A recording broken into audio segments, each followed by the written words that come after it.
Alright guys, welcome back to the Imaxit YouTube platform. I'm your host JD.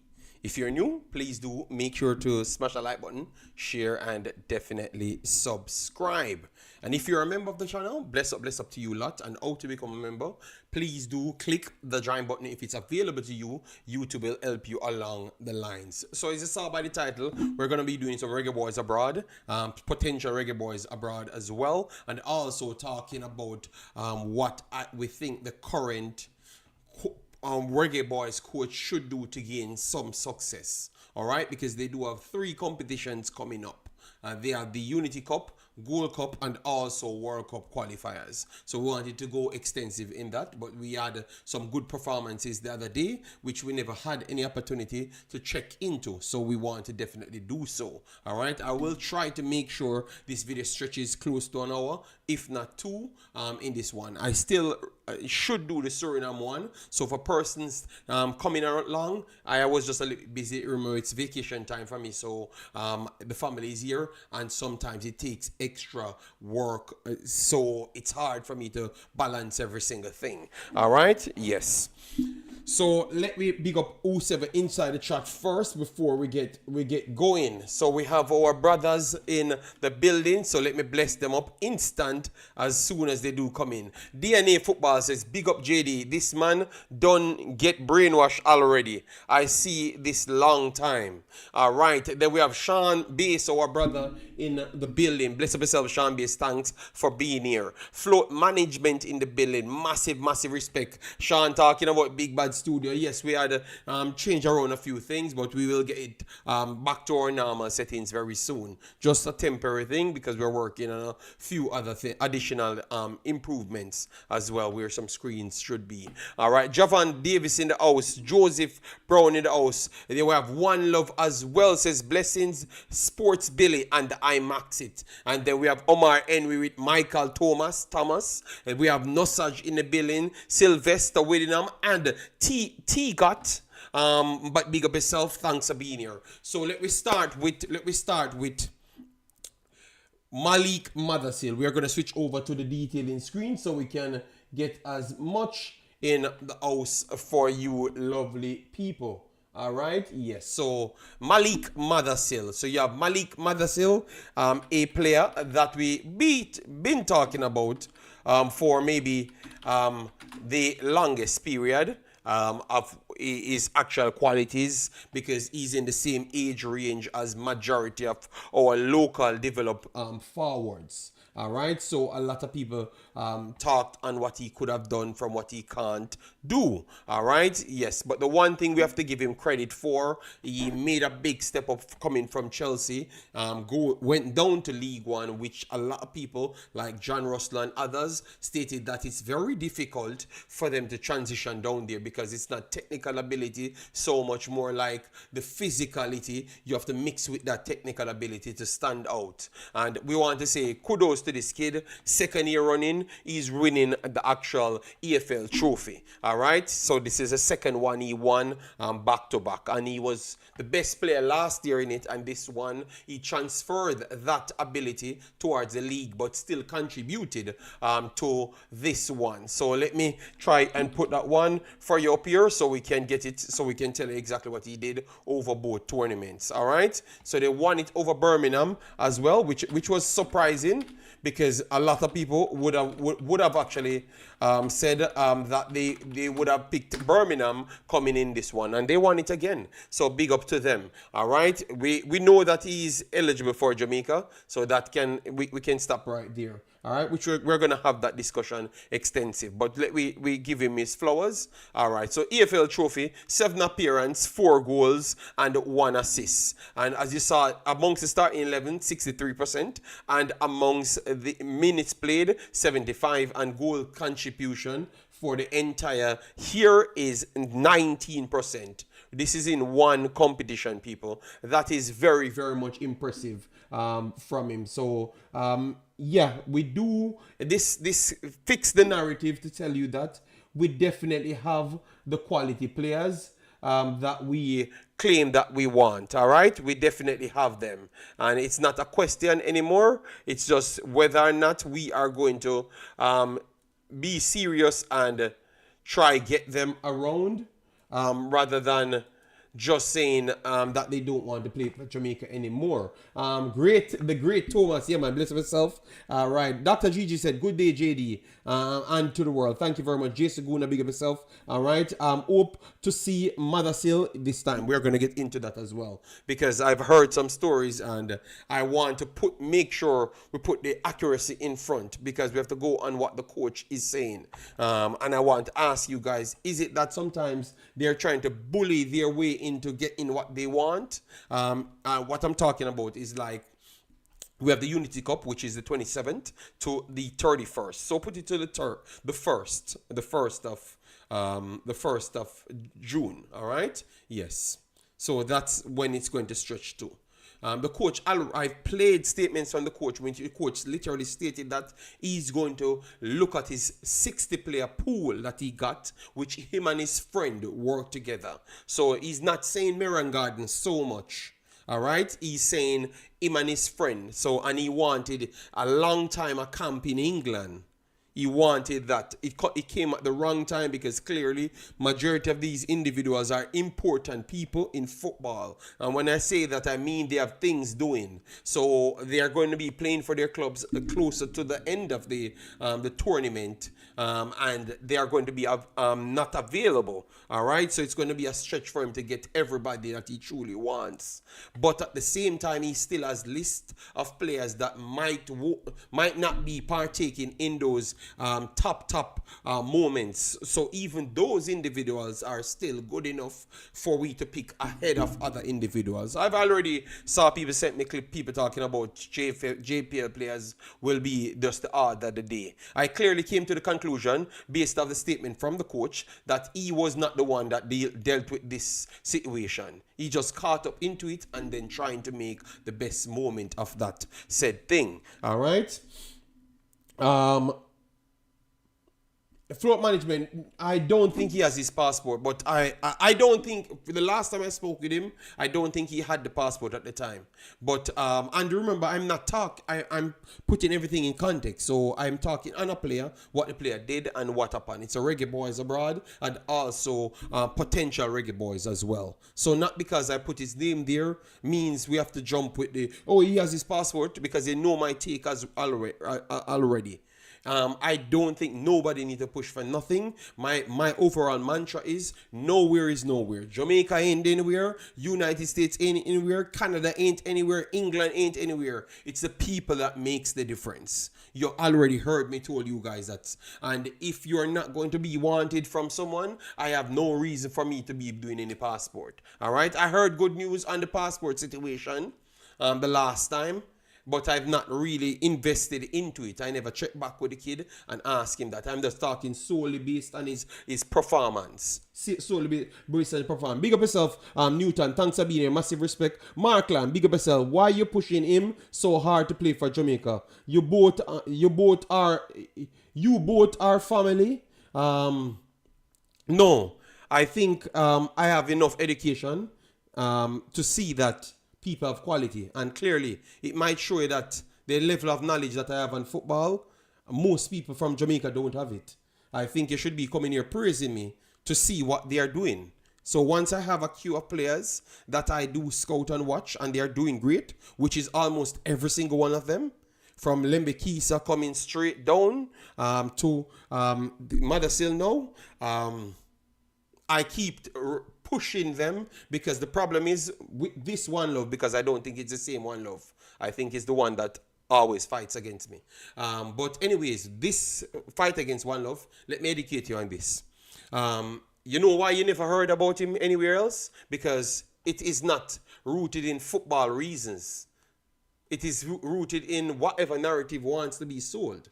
But for me, my narrative is always to get Jamaica being the best team in the Concacaf. And I've already latched on what other teams doing. I know what Suriname doing. I know what TNT doing. I know what USA doing. So I know what is required. Most of the times, you guys don't know what is required because you're stuck in the Jamaica box. Jamaica is all about Jamaica itself. And that's why, for me, me, people to accept me is always so hard because I am the opposite of what Jamaica stands for. I am not the self-centered or just talk about myself and it's like me alone exists. So majority of the time when people talking, they speak as if it's Jamaica alone on the pitch, even if we're playing Brazil. No, that's not me.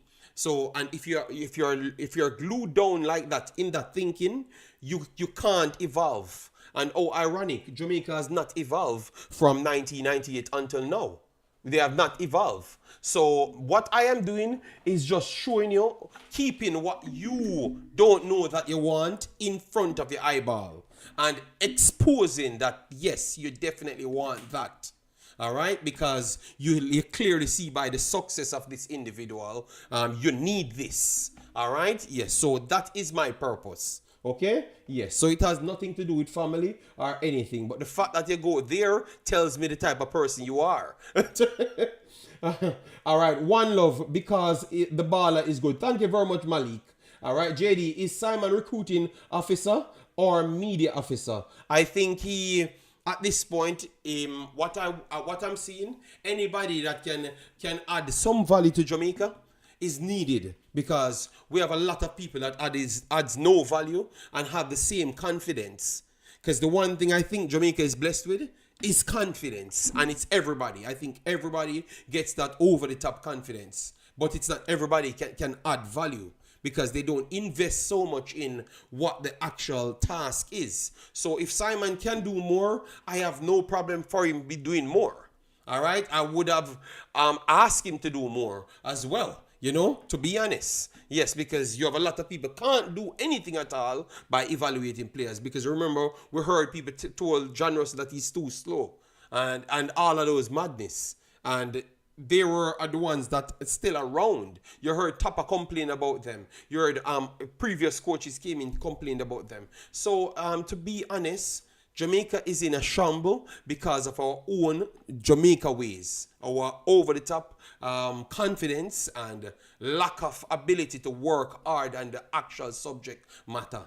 All right. So one love, I think I've made myself very clear what I stand for here. All right. So I think you don't have to ask the same question again.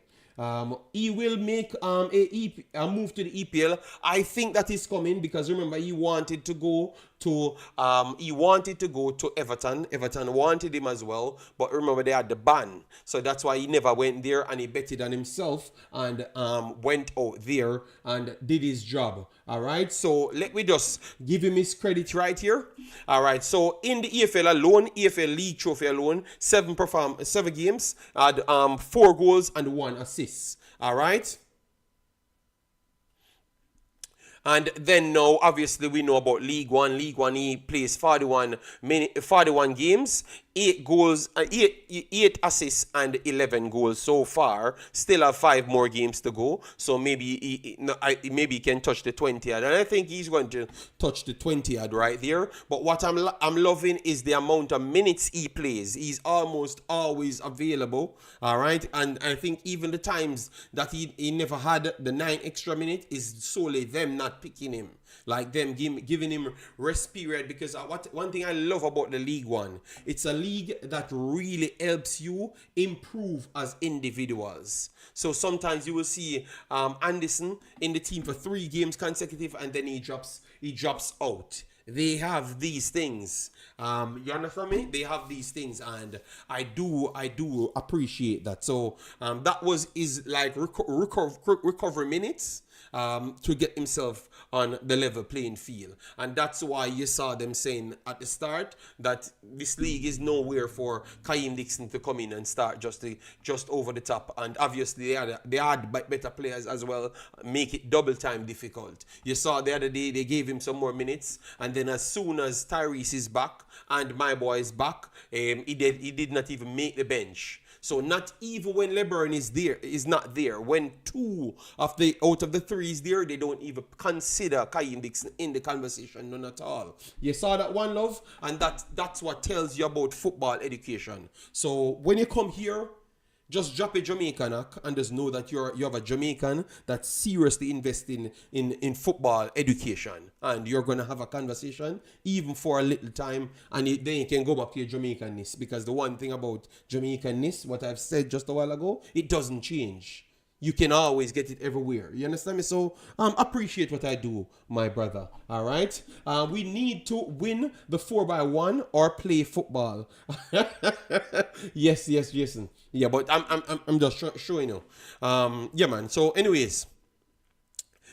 Yes, so Mothersille is having a very, very good year. As you could see, this is 24 goals contribution in 2 competition, and I thought he got one. No, he never got any more goals participation in the other one. So 24 goals contribution so far. Big up yourself, Property for Sale, Triple E, Lamar. Big up yourself, everyone that is coming in, and thanks for all the new members that came on. Also the donators to the platform. We are definitely trying our best to give you quality, and a lot of people said I should maybe left out the cussing out with certain people, and you clearly saw me deal with One Love in a One Love fashion with just pure education. He can't rebuttal nothing of that sort, so I hope people appreciate that I'm trying to improve on. All right, yes. So we have John Russell minutes definitely went up. Nobody can talk about him not getting any games anymore, because the tide really shift on this player. Think he's on the up. I think he's actually on the up at this point. As you saw here, in League One, he has 36 appearances, 8 goals and 2 assists. All right, and his minutes rocketed up. People rocketed up to 73. And he's a part of the starting 11. So he's definitely making that. Jump to fit into the League One. All right, and it showcased that in the League One it's not easy to fit in. So that makes you give Mothersille even more credit, because Russell's down there for almost 4 seasons now, and he's just fitting in. All right, and you have Mothersille just went down there for 1 year, the 2nd season, and he already involved in 2 trophies and took over a player's position that we wanted to play for Jamaica, which is Johnson Clark Harris, and he matches him with the goals output as well. So based off that, I have to be impressed with the player. Am I wrong on what I'm saying? Let me know. Am I wrong on what I'm saying, or it makes sense? Let me know in the chat if it makes sense with what I'm saying. You understand me? Based on just the mathematics that we are seeing here. But anyways, I wonder if all the English players can be picked for this one.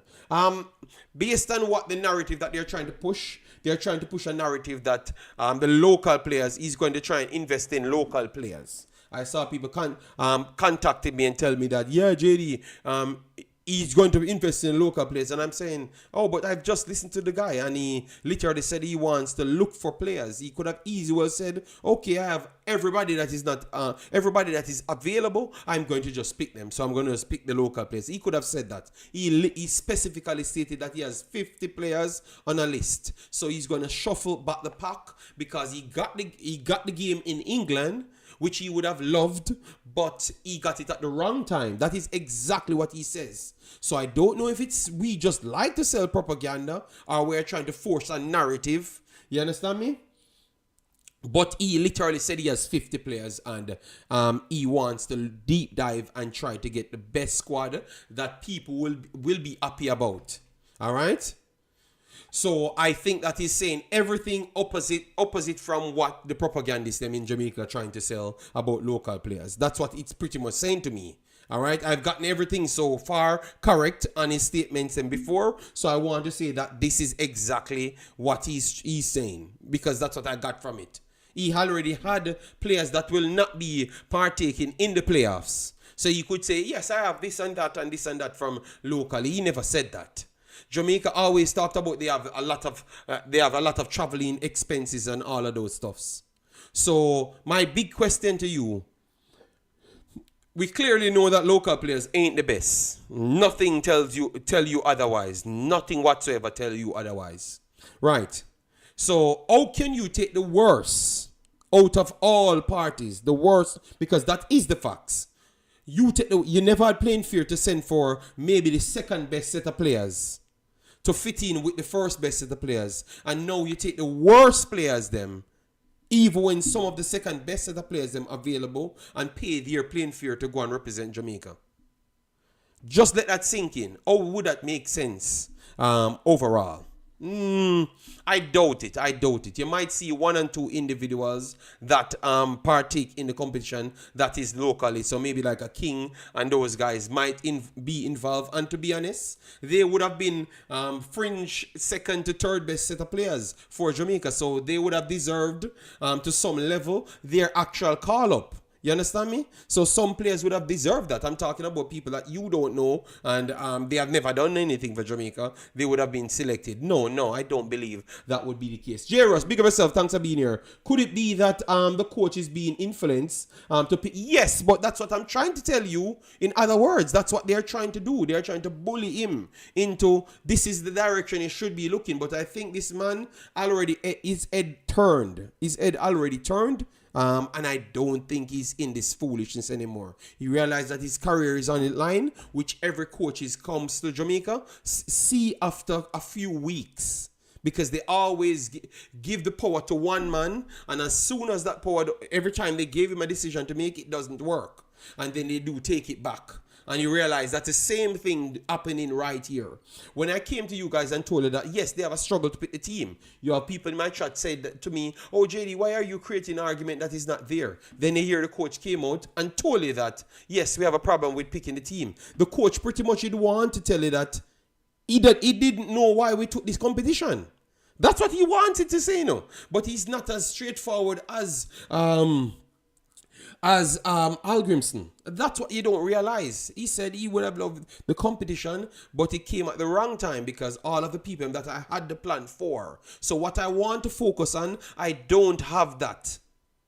So I have to make good of this competition. So I'm just going to represent. So he's pretty much telling you that he never had no takes on this thing. He never wanted it because he might be a little bit more meticulous and pay attention to things a lot more in detail, and would have known that yes, the players wouldn't be available. So let me just use those 2-3 days to work on my game plan for BVI and for a tough Guatemala team that more than likely I would have to beat on the day to make sure we gain first place, due to the fact that they are already 7 goals ahead of us and we have to score 7 and open that they only win by 1 goal, and then we have to score 8 and then we might have to score 9 because they might have scored more than us and we have conceded a little bit more to as well, so the math, I when I look at his face, you can see the frustration, and that's why I love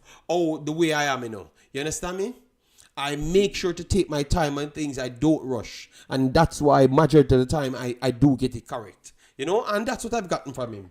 All right, spot on, JD. Yeah, man, but I am watching him, listening to replay it over and over, and then his follow-up statements, beside that, he's telling you, but he's just not, he can't come out and say it as the previous coach because they will fire you. You understand me?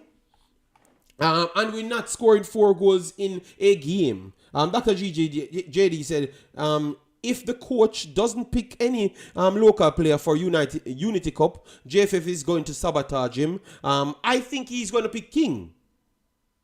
King would be in that second to third tier bracket.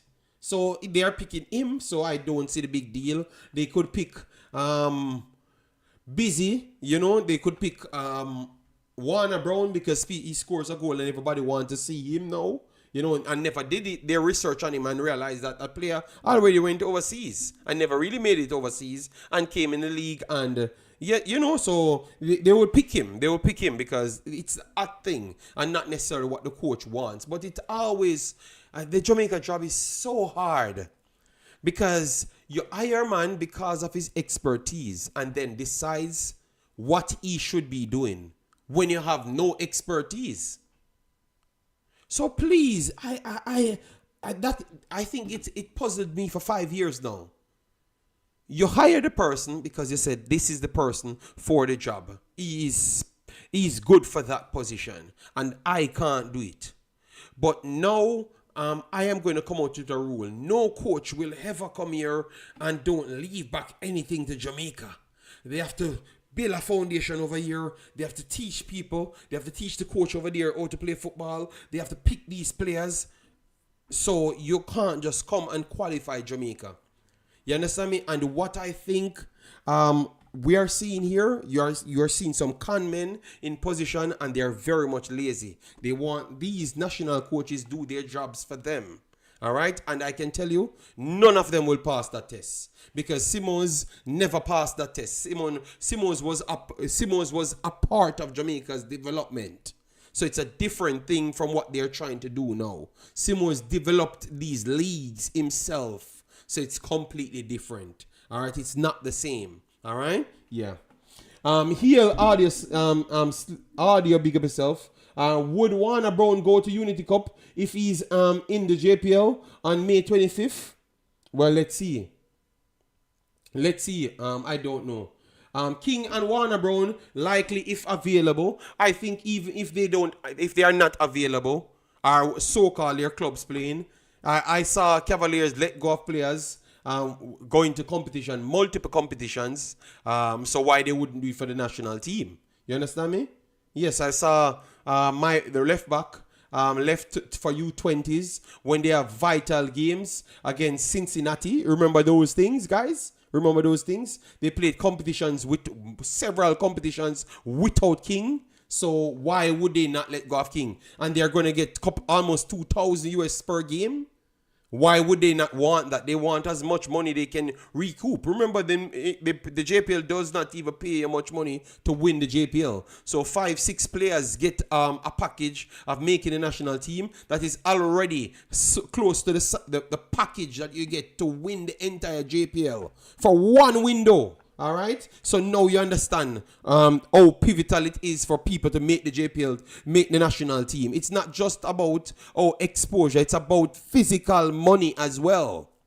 Physical money, because enough money is not in the league. And if you're going to automatically get 15 to 2,000 US dollars from making a match day squad, that is seriously bigger money than anything you could make in the JPL. And if you have 5 to 6 of those players, you win the JPL 50 times. So Mr. Speed win the JPL 600 times in 1 year because he gets 5-6 of his players them keep making the national team. Then he makes the Concacaf. You understand me? So he keeps, so it's not about just putting for exposure. It is also for beneficial gains of funding. Yes, it's money as well. Because they have never made these money in the actual JPL because it's not there. Physically not there. So why would he not send his players when you have 3 of them to make close to that amount of money? They are going to do that. How much US dollars? The last time I heard it's 2.2 million up to almost 3 million. And then some other funding share between everybody. So I have to get the whole balance sheet to give you because the way they structure the JPL is ridiculous. All right. Sometimes you win it and it comes like you have not won it. All right. Bless myself. Omar Henry said, come on, people. Only 7 likes. Not nice at all. I think 123 year maybe it's just when you came on for 7 likes. People don't like the video as yet. Let me check because he said it's 7 likes. I'm almost certain it is almost 30, 40, 50 likes on the video so far. You know, because we have 120 at here. All right. So 65 likes on the video. 65. Yeah, man, I'm almost certain. Yes. No, not US dollars. Not US dollars. No, people, when you see the likes, it's when you came on and you put the like. Sometimes YouTube stamp it right there. But it's 65 likes on the video. Let me go up to 150. All right.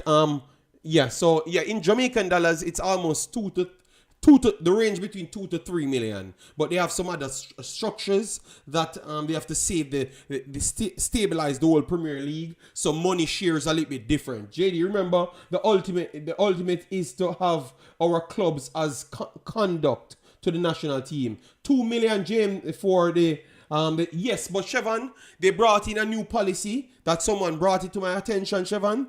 When I explain that to you, you're gonna drop down. So sometimes maybe they don't even get the 2 million. You understand me? Because revenues have to go to head base and then split up with other individuals. Have you heard about that, Siobhan?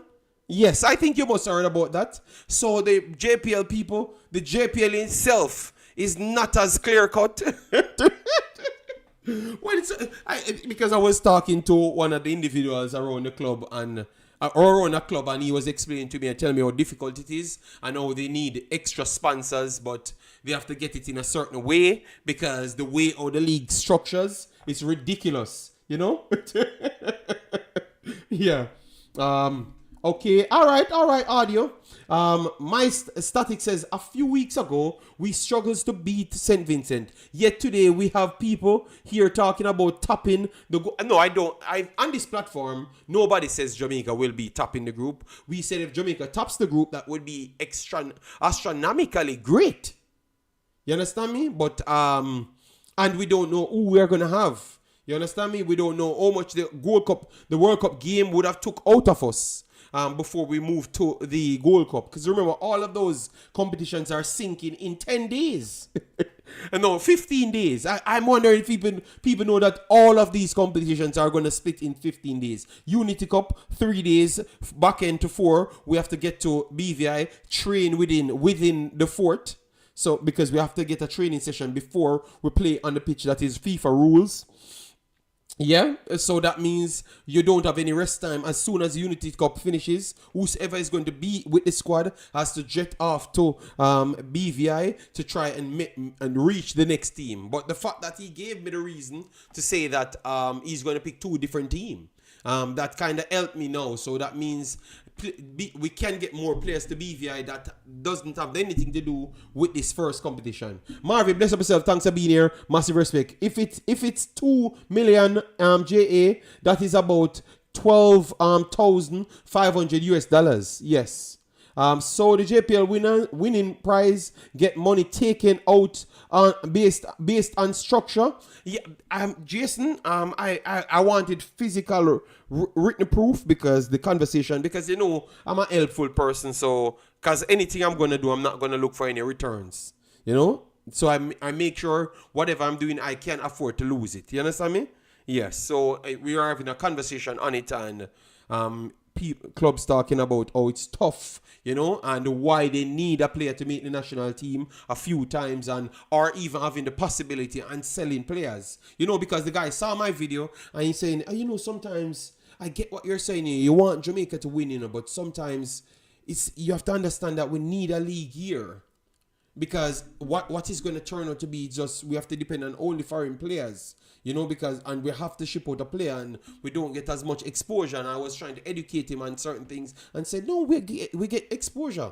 I could agree that some of the lower tier teams does not get that exposure, but Cavalier gets that exposure. Waterhouse Concacaf makes that exposure. Mount Pleasant make that exposure. Arnett. So we have 4 to 5 slots getting that exposure, the most in Concacaf. So I think over the last 3 years would not be the greatest time to say that Jamaica not getting the exposure. We have 80 not in competition and we got those spots as well. So Jamaica even get the favorable spots them overall. So our league is getting all the exposure it can. It's like every 20 team or every 12 team I should say need the same amount of opportunity as first place. And we can't live like that. You have to have something to aspire to. You understand me? You can't just come in and you need to get everything given to you. You know, I had to really have a strong conversation with the guy and stuff. And I hope he learns, but I'm doubting. I'm doubting. But it's not far-fetched. Remember, Aruba beat us. Then we went on to the finals of the Nations League. Ooh, all right. Let me get this right here for you. Yes, that conversation derived from someone saying that who is going to be available for the JPL playoffs, and I said no. If they are going to get selected, they are going to have only maybe Mount Pleasant players wouldn't leave for the money, but everybody else would have left for the money. We need more money from corporate to put in the league.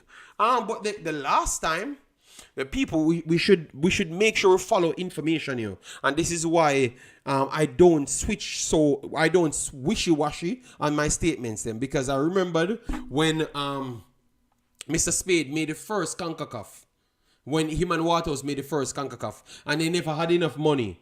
Who came in and gave them money? Please, someone remind me. And the person stated how much time they gave them physical money. So that story about corporate not coming in or the government not coming in, they are actually giving them money, because that's when I knew that, oh, they are getting money, man. But sometimes they don't let that be it look that way. But yes, they do get funding. The JFF get funding from the government, and also the JPL by extension gets funding from them. All right, because they had paid the whole money for them to travel and represent themselves, but also representing on the back of Jamaica. Remember, it was Babsy Grange. People, remember that good, man. Remember that good, guys. Remember that good. We had that conversation here. It's been a while. We've been covered it, you know. Yeah. All right. So yes, that's a JPL, people. That's a JPL. So let me try get the JPL league currently standing to show you. Based on what we saw, 34 to 36 games played for some teams. 34 to 36. And based on how it sets, Mount Pleasant will be champions, because at this point they are on 81 points, playing just 34. So they still need to wrap up on the 36. Yeah, JD, real money I'm talking about. Well, tell you what, if you're getting 2 million to win something and someone give you like 12 million to travel, I think that is still real money, because real money is structured towards what you're talking on.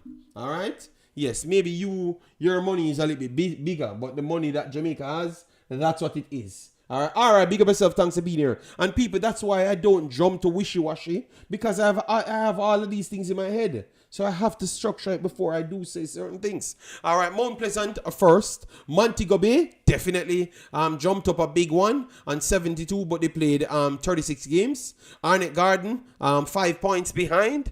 Portmore United 36 as well. And Cavaliers with 2 games behind. They would have to make all 2 games. All right, and these spots are for the qualifiers, just like Champions League for Europe. All right, it is the Champions League and whatever league breakdown for CONCACAF. All right, so Cavaliers, and I think this is for the playoffs. This is for the playoffs for the spots, because they don't give out the spots them directly. They make you have to play for some of the spots. All right, so Cavaliers looks like they are going to be in that little ruckus right there.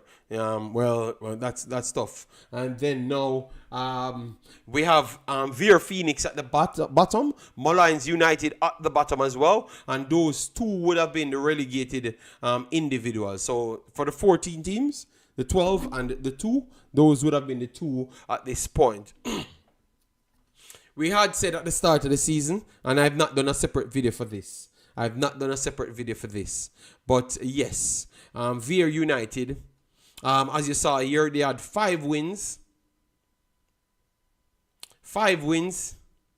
8 draws, and 23 losses. Oh my God. Let me make sure it's a losses column. Yes, it is a losses column. 23 losses. Damn. That is very, very bad. That is incredible bad, people. Incredible bad at this point. That is incredible bad. All right. That's not going to do well for Mr. Butler's credibility as to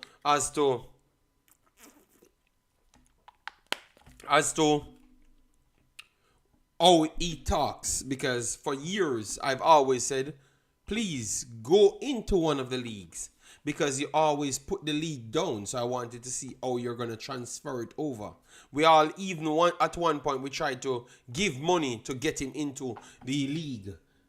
Yes, but it never happened, and it happened now. All right, and it looks like a disaster. It looks like a disaster, to be honest. Well, it proves that his players that he has cannot cut it with the big time players, period. And he brought through some of his younger players that he always raves about. And some of them, one or two of them look solid, but the rest just does not look up to the par. All right, so I think it really exposes him. And he needs to go back to the drawing board and figure out how he could get the best out of it. He could, what the narrative he's going to say now, he will tell people that he won the Manning Cup. He never won it over the first time, and he won it over maybe the third time. The first one he was disqualified, and then the second one he went further but lost in the end, and then he won it. So maybe he will come with the same strategy to say that he needs 3 more tries, because obviously that's what he's going to keep selling people. But I've seen this. I think it's not going to be easy for him to get it right, because what he thrives on, it's only limited to youth football. He can't get that same narrative out. The kick and run and limited control, so you can use wing transition to exploit people. I think at higher level, which is JPL, it can't work, because I think if you can't control, you can't play any big man football. You know, if you can't control to somewhat, and his teams are structured the same way, and it's going to be tough. Maybe Lenny I'd need to just leave him so he could become the coach, so he gets exactly all the credits. But I don't think he's going to be successful in the JPL for a while. And if it's going to go straight through him, it might be never.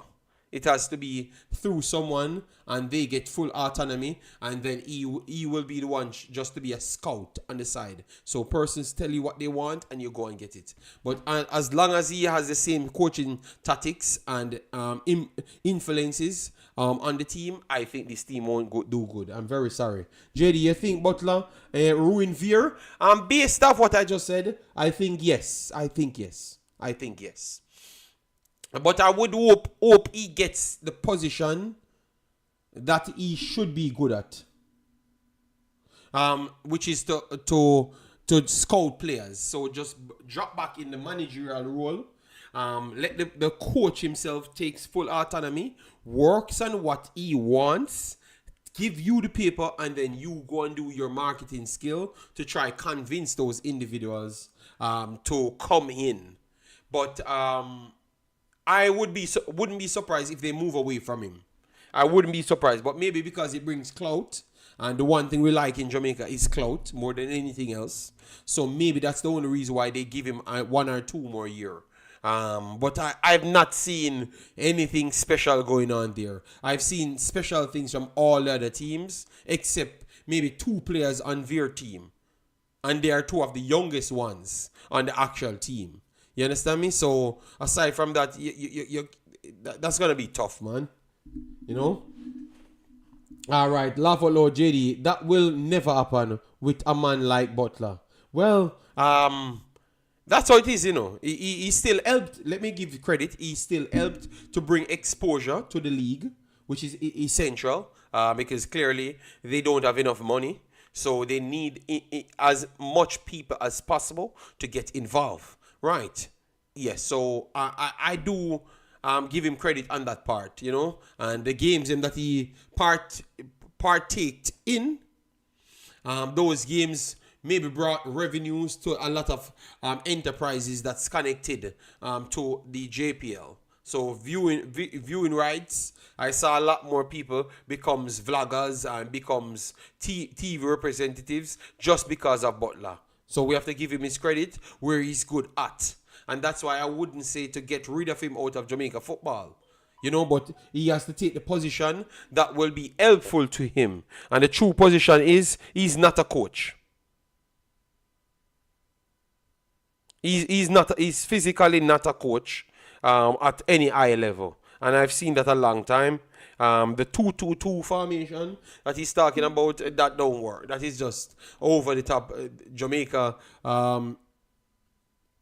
super ego on a person that got a player in a big league, and he believes that he's better than everybody in Jamaica. So he believes that he could have outsmarted them without physical education and experience. And that's why I always wanted him to be a direct coach, so he can't flip the blame on anybody else.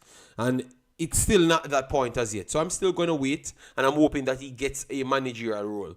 So technically, this would be the third team he's getting relegated. So his fans, you need to know his history. I think he took over 3 teams. He did it in Jamaica already and got relegated. And also, he got relegated in Europe as well. All right? Yes. And we could say technically 4 teams as well, but I can't give him that one because he was on the board of 1.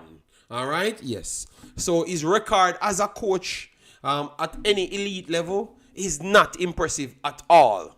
All right, and I'm hoping that he goes to the route of education, because a lot of other coaches are going that route of education, and I wish the best for him as well, you know, because I want Jamaica kids to reach somewhere, and the people still like him. All right, so we can't just want him to just disappear. All right, yeah. But I'm going to do a separate breakdown on it. All right, but sometimes it's good for you to listen to what the truth is. All right, he got relegated 3 times shorty when he was in control, and once when he was a part of a board. All right, so he has not been successful again in any capacity as a coach outside schoolboy football in Jamaica. All right, that is the truth. Okay, yes, I think he's more of an advisor, and even his biggest fans can say that that's the case. You understand me? If you go back in history of Whisper and Bailey, those are players that was developed, very good talents that was very much evident from Jamaica, that they were the best in Jamaica. Both of them won things from their 10, 11 years old, based on talent-wise, and also they went overseas from very early, both of them. All right, I don't have to give you the history and Whisper. You know that. That's why I followed him in the Manning Cup. So I strongly believe that, yes, he did give him opportunities, but it's not so down to his footballing ability, our football knowledge to impart on them. It's more of where he got them. Bailey came to Brussels, to Belgium, and that's where he got developed. He said that out of his own mouth. And also for Whisper spent years overseas, even more than Leon Bailey at an earlier age, like what he went into Brookhouse and stuff. Yes, so those are where they actually got their development. To be honest, we have to be honest to ourselves. We're still giving him as much credit, you know, to get them there, because you have to acknowledge that they wanted. He knows that this is the place would have gotten them good. So that's why I said the advisor role for me is better than a actual coach, because the coaching will expose too much, you know. Yes. All right. Credit to you, JD, for isolating what he actually should get credit for. Yeah, man, of course, because I don't want people to come off like I'm hating him, because I want to give him his credit. He did good things. He got remember, a lot of players in Jamaica might have talent, but they got nowhere because nobody knew where to put them. Nobody had the connection to brought them places. So you have to give him his credit, but you can't take away what the other countries did for those players. You understand me? And what they had done from earlier age. So to visibility, Bailey and Whisper gain their own visibility on their own in Jamaica. Because remember, Whisper was at Harborview, gain his visibility there, winning things, being dominant. That's how it goes. Bailey, the same thing. All right. Then they went on to Mr. Butler. Mr. Butler geared them up and put them to the right handlers to get them to that level. Whisper came back into Jamaica, did play in Jamaica a lot more. So I would say that for Whisper, I would give him slightly more credit of developing Whisper than Leon Bailey. I don't know if you guys agree, but I would give him more credit to develop Whisper a lot more than Leon Bailey, because I've seen more training session with him, with Whisper, than Leon Bailey. Yes. And I think that is actually how it went, you know? Yeah. But both of them got a lot of outside influence to get them to the level where they are today. All right, Craig Butler is the god, general, and genius in a football. Long live Craig, and a short lifespan for his haters, Jarastafari. Jesus God. What have we said, bad people? All right. Yes, audio. No, I'm just telling you. Audio, I gave him the credit, audio. I gave him credit for both. But I'm just saying for Whisper, I would give him slightly more because I do go to those same facilities and saw what they had to do with him from early. You understand me, audio? So I'm just saying I think that Genk did a lot more to develop him and just took him and just transform him. Whisper went to Brookhouse, went to play games in England, went through the little spell there, came back to Jamaica. You understand me? And then had to go back around Mr. Butler. They work on things. Then he go through the Manning Cup. Then he come back and work on things. So that's why I said I would give him more credit on Whisper rather... well, the man said Rastafari, so I don't know what I gave him giving the man as much credit and says no, but Tevin, I'm giving a man credit and just highlighting the facts and telling people, let me leave it alone, people. Sorry, Craig Butler, you got relegated.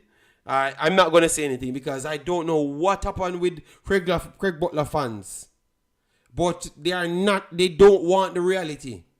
Sometimes when you get the reality, you will know how to improve, to get success, But being delusional is to conceal yourself in that failure box, So if you don't come out and get enlightened, all right, which I think Mr. Craig Butler get enlightened because they are going for more individuals that is non-Jamaican to put on their team. I thought that Jamaica had the best players. So we are starting to try to sign people from Brazil, people from this, that. You understand me? So come on. What I'm going to do for the next segment, I have 1 more hour, so I'm going to open the Discord so people can call in. All right, Gary Paul, big up yourself. Thanks for being here. Massive respect. People can call in. I'm going to give everyone their opportunity to call in and give their take. All right, because I know the World War 50 starts, and I still have 2 parts of the subjects to talk on.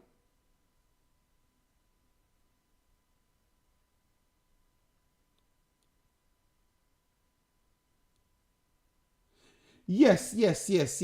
And that's why I gave him the credit.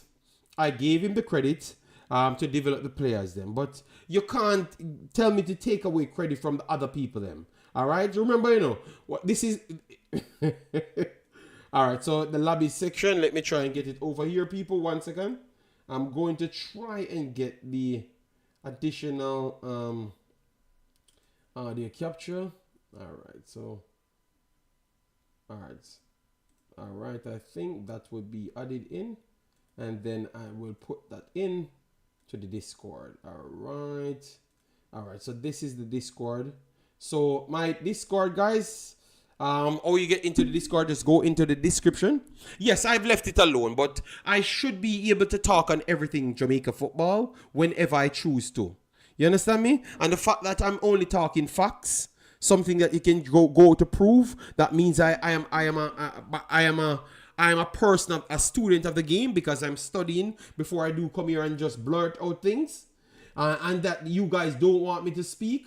That tells me that you don't want reality. You just want to have a fraction over here and you have a fraction here. That's not going to help Jamaica. Helping Jamaica is to bring everyone together and try to spread as much education as possible. That's what will help Jamaica. You understand me? Yes. Okay. So 1 second, let me go in the Discord. I think I can share it. Let me get in the Discord so anyone can get to join. 1 second, because I know that it's a little bit difficult for you guys to get it. So give me a second. Let me get the lobby section. All right, so let me get the Discord link. Copy link. All right. I don't know why it doesn't work on my computer, but it works on the thingy. Yeah, Jamaica win, brother. Yeah, JD, remember when they are a pillar gang, and what does one do most with a pillow? Dream. All right, all right. Thanks, every lovely people that's checking in. Massive respect for the continuous support. Yeah, man. What we wanted to do is to get onto the other talking points, which is some essential ones. Because that's why I think I am needed here, because I realized that I kept information in the loop that is necessary. All right, yeah. So big leaguing, I don't need to show nothing to you. I'm doing YouTube. So what YouTube has to do with the coaching license? All right. So if you have a problem with common sense, then you go into the ban that has no sense, and I have no problem with that. All right. Yeah. Tired of trying to get personal. When people just bring sense to the table when the facts is there. Yeah. Too much unnecessary personality thing. All right. So, anyways, now we have the other tournaments now, which you want to talk on. Yes, I pinned the link so people can click that and join the Discord, and you can come in and we have the conversation. All right. So, for the it's going to structure as what the coach said. This is what the coach said. It's going to be a different team from what they do for the Unity Cup. Unity Cup will spread from, let me type in Jamaica here, so you guys could see it. All right. So Jamaica, I think they should be listing the games now, because let me see if they listed the game. No, they still don't list the games as yet. But Jamaica should be playing on the 27th. And it should be Trinidad and Tobago, due to the fact that they are not in the same group. And then the winners play the winners and the losers play the losers. The next two parties will be Afghan representatives, Ghana, Black Stars, and Nigeria, Super Eagles. All right? Yes. Yes, Webster, I'm done with these people because I realize that they are lost. Like Big League is lost. You know, he has nothing else to argue on. You know, so for people like me, I only root myself, in fact. So there is no other additional conversation. So they have to come personal. So Big League, him find a man. Him find Jason and a man there. So I don't know why I'm not stay with Jason and a man there. You know, him have two other man. Where him have for a long time. Mel Shire, big of yourself, thanks for being here, massive respect. All right, so for that list, for that one, do you guys want to ask for a license? No, you can't ask me nothing. You're not a coach. You're not doing anything in football. If you want a license, you come and talk to me about football related stuffs, and then we can talk. All right, but and when you leave all them and them alone, that's the time I will talk to you. This train of you being over here is not existing anymore. You know? Yes. Oh, he might even moderate over here. I'm gonna take the moderator from him. Get away, boy. I'm going over your man them channel. You understand me? Yeah. Yeah. Going over your man them channel. I don't know why you keep on specified one thing like you want to sell. Orion Mark said, you are not that great, JD. Well, it's not a problem. It's not a problem if I'm not that great. The one thing I know, I'm sensible enough to see when something not working. You understand me? Yes. All you do is bash Jamaica. Well, we have not bashed Jamaica one stream here, so I don't know what's your purpose. I don't know what's your purpose. JD, you sound like Craig Butler. How did I sound like Craig Butler? I'm here talking football on YouTube. Have you gone to all the other man them and asked for a license? Or it's because I am actually this talented, I am blocking your man them for reach where they want to, where you on them plan to reach. Maybe they need to start being like me. You understand me? Yes. So Craig Butler sound when people ask him about his license, but I am doing YouTube. I'm not having a team in Jamaica. If I have a team in Jamaica, you wouldn't have to ask me. You would have seen me sitting on the bench or standing up, so you would have known that I have whatever I said I have. All right? Yes. Newton, I don't know. I don't know. I saw no because once I saw him with the clip. Once I saw him with the clip. Big up yourself. Big up yourself.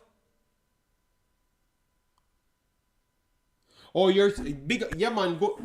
I like that. I like that. I like that. I like that. All right. So if you and Jason have pro license, why you don't just stay at Jason channel? I don't know why you come here to sell a narrative. This is not Jason's platform. So why are you trying to force a competition? I don't need nothing what Jason have, and Jason don't need nothing what I have, and it's my platform. So can you just leave my platform alone, sir? I don't know what is wrong with you. You come here, you try to sell, fight every. Oh, you're here for 5 years. You only try everybody for try fight with me.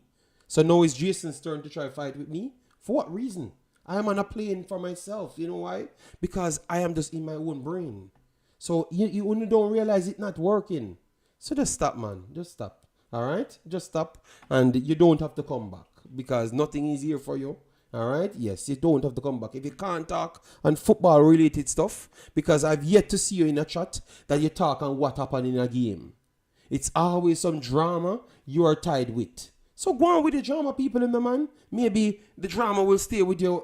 You know? Yeah, go on your man them where you say them can't do nothing wrong. Anything with them say, that you depend. Because from that day, me not take it serious anymore. All right? From that day, me not take it serious. For you say your man them, all if them not talk foolishness, you alright with it, me not take it serious anymore. All right? Yeah, man. Me not take me done with you from that day. Me tell you already, I'm done with you. Bamsworth said, on a serious note, what's the issue with giving this player a chance? Question. Surely he can't be that horrible. He must have some quality. Also, me biased Lego the Chelsea. No, man, but me having him here was to celebrate that he won a next trophy. He won a next trophy. That was my talk. It was not necessarily only for Jamaica. You know my conversations are not just rooted around Jamaica only. It's all about football in general. So because he played, and I remember I was live and I told you that I am going to watch the Birmingham Petersburg game. So because I never got a chance to come back, that's why I'm doing it now. To be honest, BAM Sport. You know my thing already. I don't rush things. Take my time and do my thing. You understand me? Yes. And that's why I'm surprised that from the other day, every time I see Big Lee and him friend them in a chat, they might try to sell this division and classing people with me. Don't do that, man. Or else I'm going to block you on my channel because I want to do my job, what I came here to do. All right? Yeah. I'm not in it with you now. All right? Yeah. When you keep it on yourself, if you don't want to be great, want to be great. All right? Yeah, man. Let be that way. Alright? Yeah. Just leave my channel alone and stop on the propaganda. If you're not good on your own. You don't need to use my name to be good. Alright? Yeah. Travis, no. Let me show Craig Butler his respect. Because I'm on a respect thing from the other day. I'm trying to change the channel because I saw a little area where it was going wrong here and there, and I'm trying to improve those things. Alright? Yeah, me don't really want to be in the fight or drawn out arguments, you know? Yeah. Going forward, you know? Yeah. But yes, Veer got removed and stuff. Based on performances basis. We have two individuals inside the chat, so we are going to bring them in. We have Martin and Jay Seguna. So go ahead, guys. What you have to add to the conversation before I get into my additional arguments? I don't know if I'm hearing you. No, hold on. Let me try to fix it because I think they might not be hearing me now. 1 second. Let me fix this. All right. So the call is open now. Let me try it. All right. So it's muted. And now it goes through. Can you guys unmute your mic to see if I'm hearing you? So I have to fix the mic. All right. So I don't. All right. I'm seeing the unmute, but I'm not hearing you. So I don't know if I want to fix my setup here. 1 second.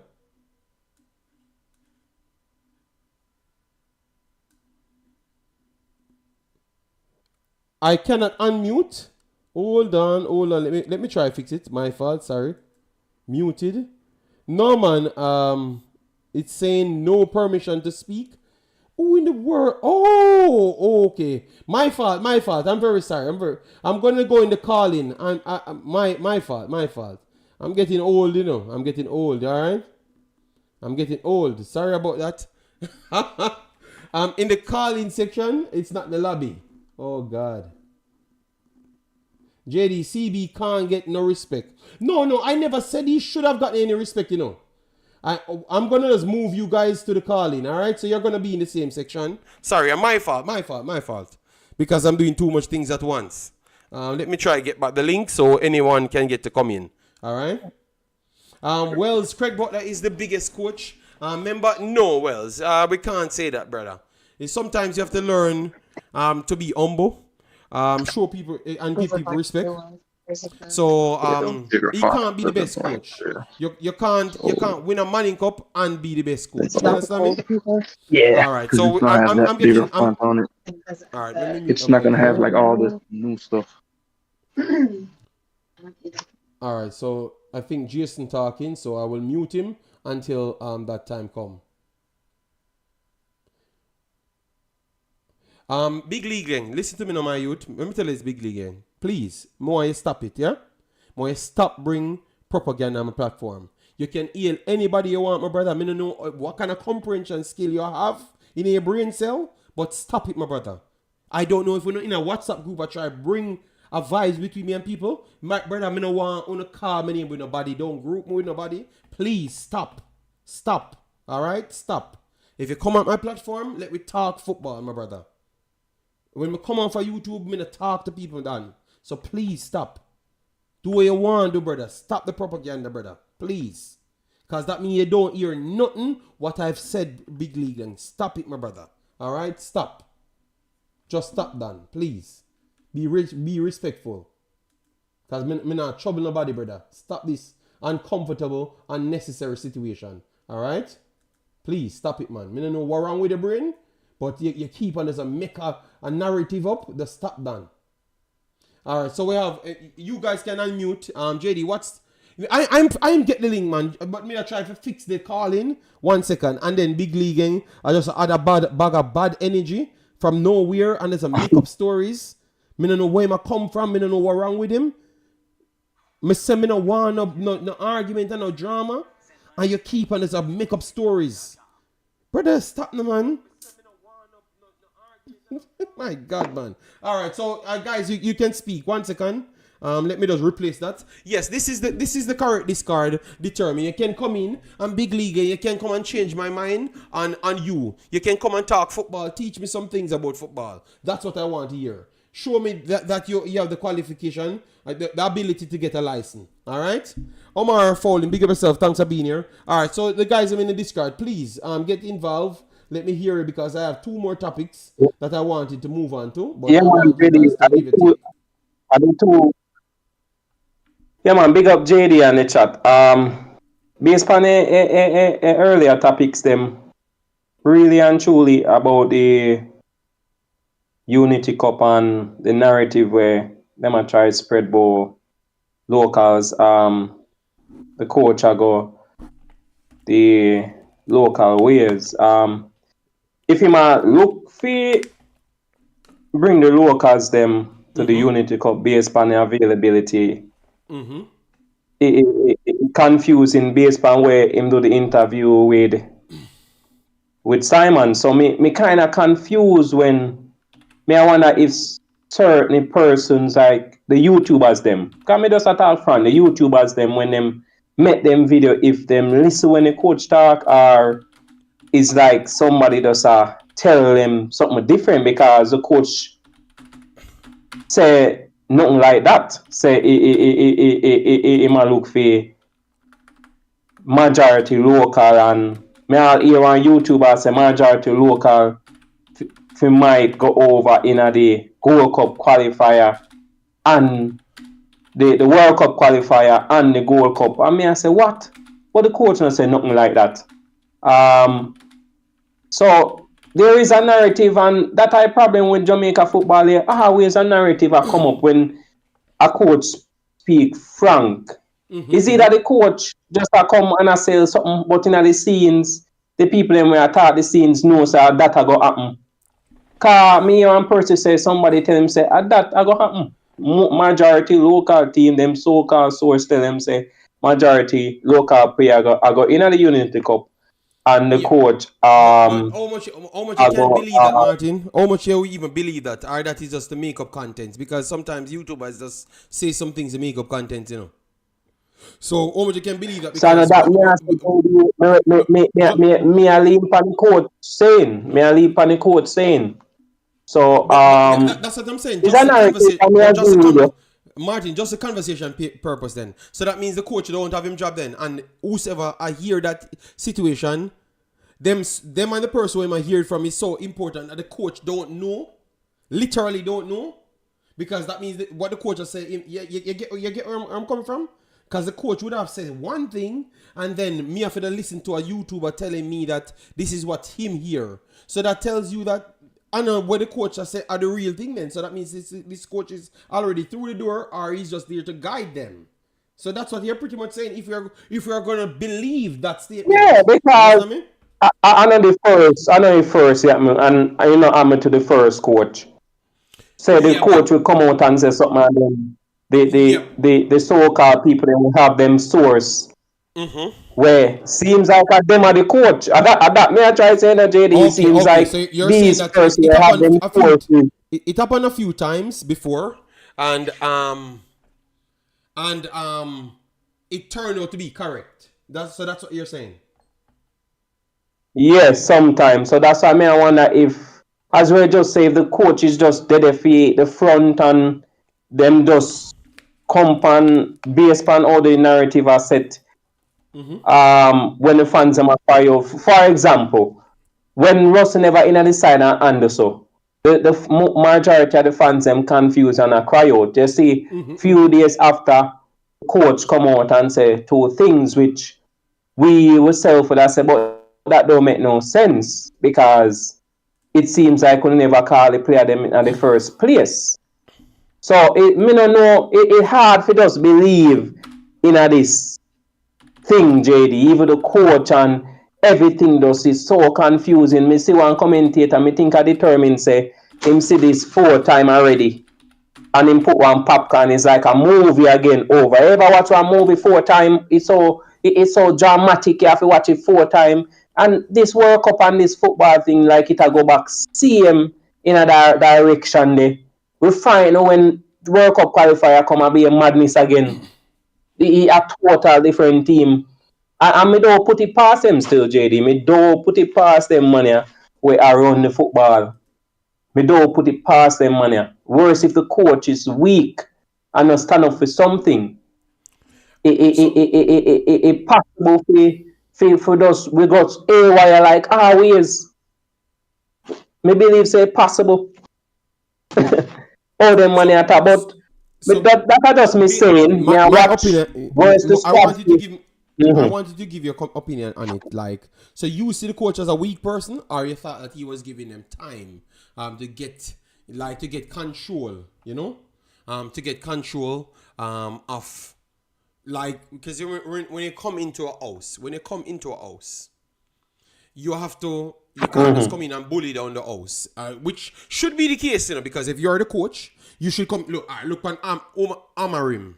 He came into Manchester United and he said, "Me know them foolishness, 16 coach get fired this way, so Rashford go on with your business. Anthony, you want to spin like a gig, go on with your business as well. You understand me? And do what you have to do. Period." So you should have that full autonomy, but you don't get it here in Jamaica because of what Jamaica is. We are Yes. we root everything in the soul confidence. So even if we don't know it, we're going to be there bullying the man, and he has to work. He has to prove to them. Oh, ironic! Every coach gets a opportunity. They have to prove to Jamaicans. That prove to the Jamaicans them inside of the federation that what they are saying is not the right way, and what I am saying is the best way to go. You realize that? So what if that's a period they might go through where I have to prove to them, like McLaren pick as much players and then after you see that it doesn't Oh, work. me see somebody say me a speculate. These are events where happen with other coach. Where me believe that the same approach if the coach take that approach, give them a try. For example, the German coach. And when him ready for switch over to theme thing, them kick him out of the door. Yes. So at that time yes. point, it happened already. So there is no speculation, it happened already. Even No, a man, local coach 100%. 100%. It happened enough already. times. So For real. That is facts. it happened People so much on a time that people speculation. give them leeway if it do them. All right, let me try and make me have two camp. And as them ready for turn, feed them direction and say, all right, this might not work. All right, me find 1 and 2 player where can fit in and might work locally, but not where they not the amount where they want to push for me. Because that's the problem, JD. It seems like they want to push a lot on the coach. Even if him find a 1, 2, and 2, it does satisfy them. A 1 and 2 or 3, those satisfy them. So even if the coach do that, JD, that's why I tell you, it's like a movie.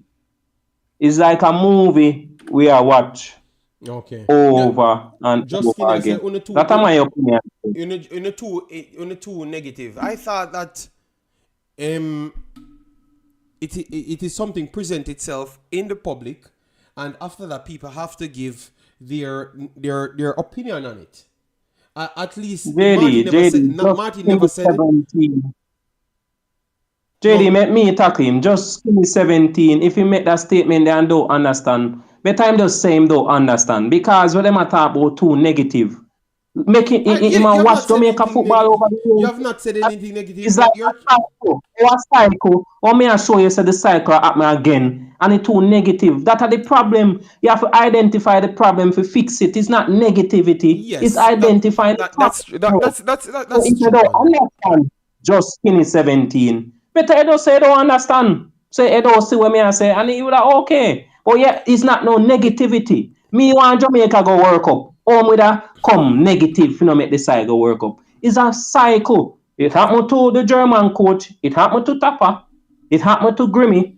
And where JD that say might be coach a come in and give them time and him a go over. But me I say, even if the coach do that, them always kick out the man them we want to do them thing. And that's my point. Well, so, right after his statement, he says, "Stop picking England players. Hey, they are not Jamaican." See, JD, okay, so we know where he's coming from. We know so it's okay. The man miss the point when we just say no. But that come like the same comment. That come like the same comment. We just came in. We just said JD, all them do bash Jamaican players, and all them do Jamaican. So them clearly. One thing that JD, them always show them. You see, after you blame them always come with the narrative where they really want to come say first, you know.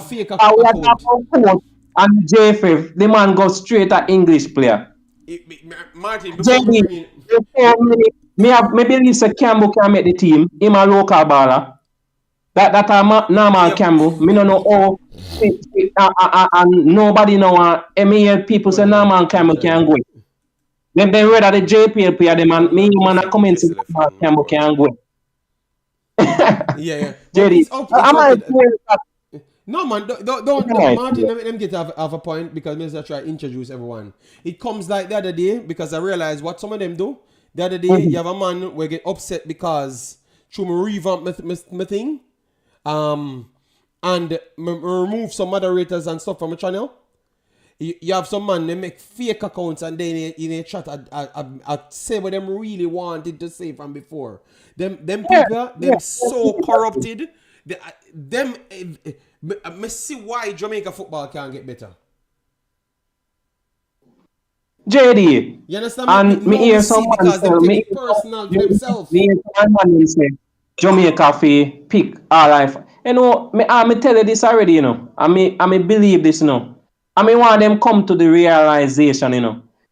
I me no want to stop, but this are the truth. If the man, may I tell you, make the man, them I say the rejects, make the man them steer them yard and make them just do it. Them pick them world class baller them Them pick who they want to pick. Newton. Martin, me not pick the side. Travis, we not do nothing, man. Travis, we are trying to show us we move on from that, Travis. We move on from that. We just try to have a conversation, but the man them don't even want to have the conversation. So me I try to show people. And them always me never say nothing about no local and something. Me I talk about the court. Martin, me I and them always the local madness. No, Martin, me I try to show that Jamaica problem because the same man vexed with me because me revamp my moderators. I him tell me say him not get no notification, and YouTube tell me say for us clear up everything the backlog and them rewrite my channel. And that's are the reason, you know, but you see from my system vex. But I say, oh, yeah, man, after you know God.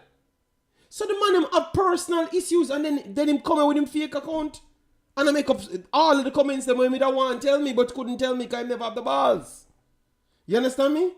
So, them people there, nowadays, me get to realize, them don't really want Jamaica being away, them just want to be beside something. They just want to be beside something. So that's why them will go amongst the next man, we just involve and have name. You understand me? They don't really want no better for Jamaica. So when he heard Skinny talk, I knew that he would have come to an England war. War. Because Travis Martin never said nothing like that. I said here that I think Jason was here earlier because Jason was commenting. I said Warner Brown and King would have been in the second to third tier. So they could have been selected. Those are local playing players. So nobody was man fighting like just about it, 17. And them one they want to see six. Them one they would have liked to see 18 local baller. And about 3. Them now see if it's 18 local baller, 19 local baller, how much normal be at 23 squad. So them man they would have liked to see like 18 local baller and the spring clean, which would be 5 overseas baller. But the thing is, you know them not elevate from the levels in JD. Because when we are released, when we say overseas and local, them still not understand say overseas baller included, local bands Jamaican. So it's not about Jamaica, it's about the JPL baller them, the youths them. I forget both. So that's why to move on. But move on. Yes, I want to finish and then I will get to with this, Martin, I'm trying to explain to the viewers them why we can't just jump. We have to keep on educating people because they are trying to run our channel as that. So we have to keep on responding. We can't just leave it alone because people will start to believe them. Remember, it's a follow back our culture, you understand me? Yes, because see a man just make a fake account, they come, in fake account, change big car key. JD never like local players. Him always think anything overseas better. But anyways, let me bring in Jason. Hope determine get the link. All right. Hope determine get the link. Determine we pin the link. You can come in. So Jason, go ahead. I don't know if your mic still working. Argument to overseas and local. More them not changing. Yeah, man. But I'm glad we can quash it because when we're gonna get over this is when we can say what I have to say and we move on with our conversation. So they are not important anymore. You understand? Mm-hmm. So that's why I never wanted to come off the topic. I wanted to settle it and move on. So we show people that we don't have that mentality. Let them keep on talking. Go ahead, Jason. Sorry for Martin long intro, but Martin had to talk the war. All right? Yeah, man, Martin are doing thing, man. Big up to the chat, big up to the panel. So I just want to talk about like this whole situation with the whole Unity Cup and the coach and basically his words. And I've always had an issue so far with this coach in terms of his words not necessarily matching up to his actions. That's the main thing that I have a problem with.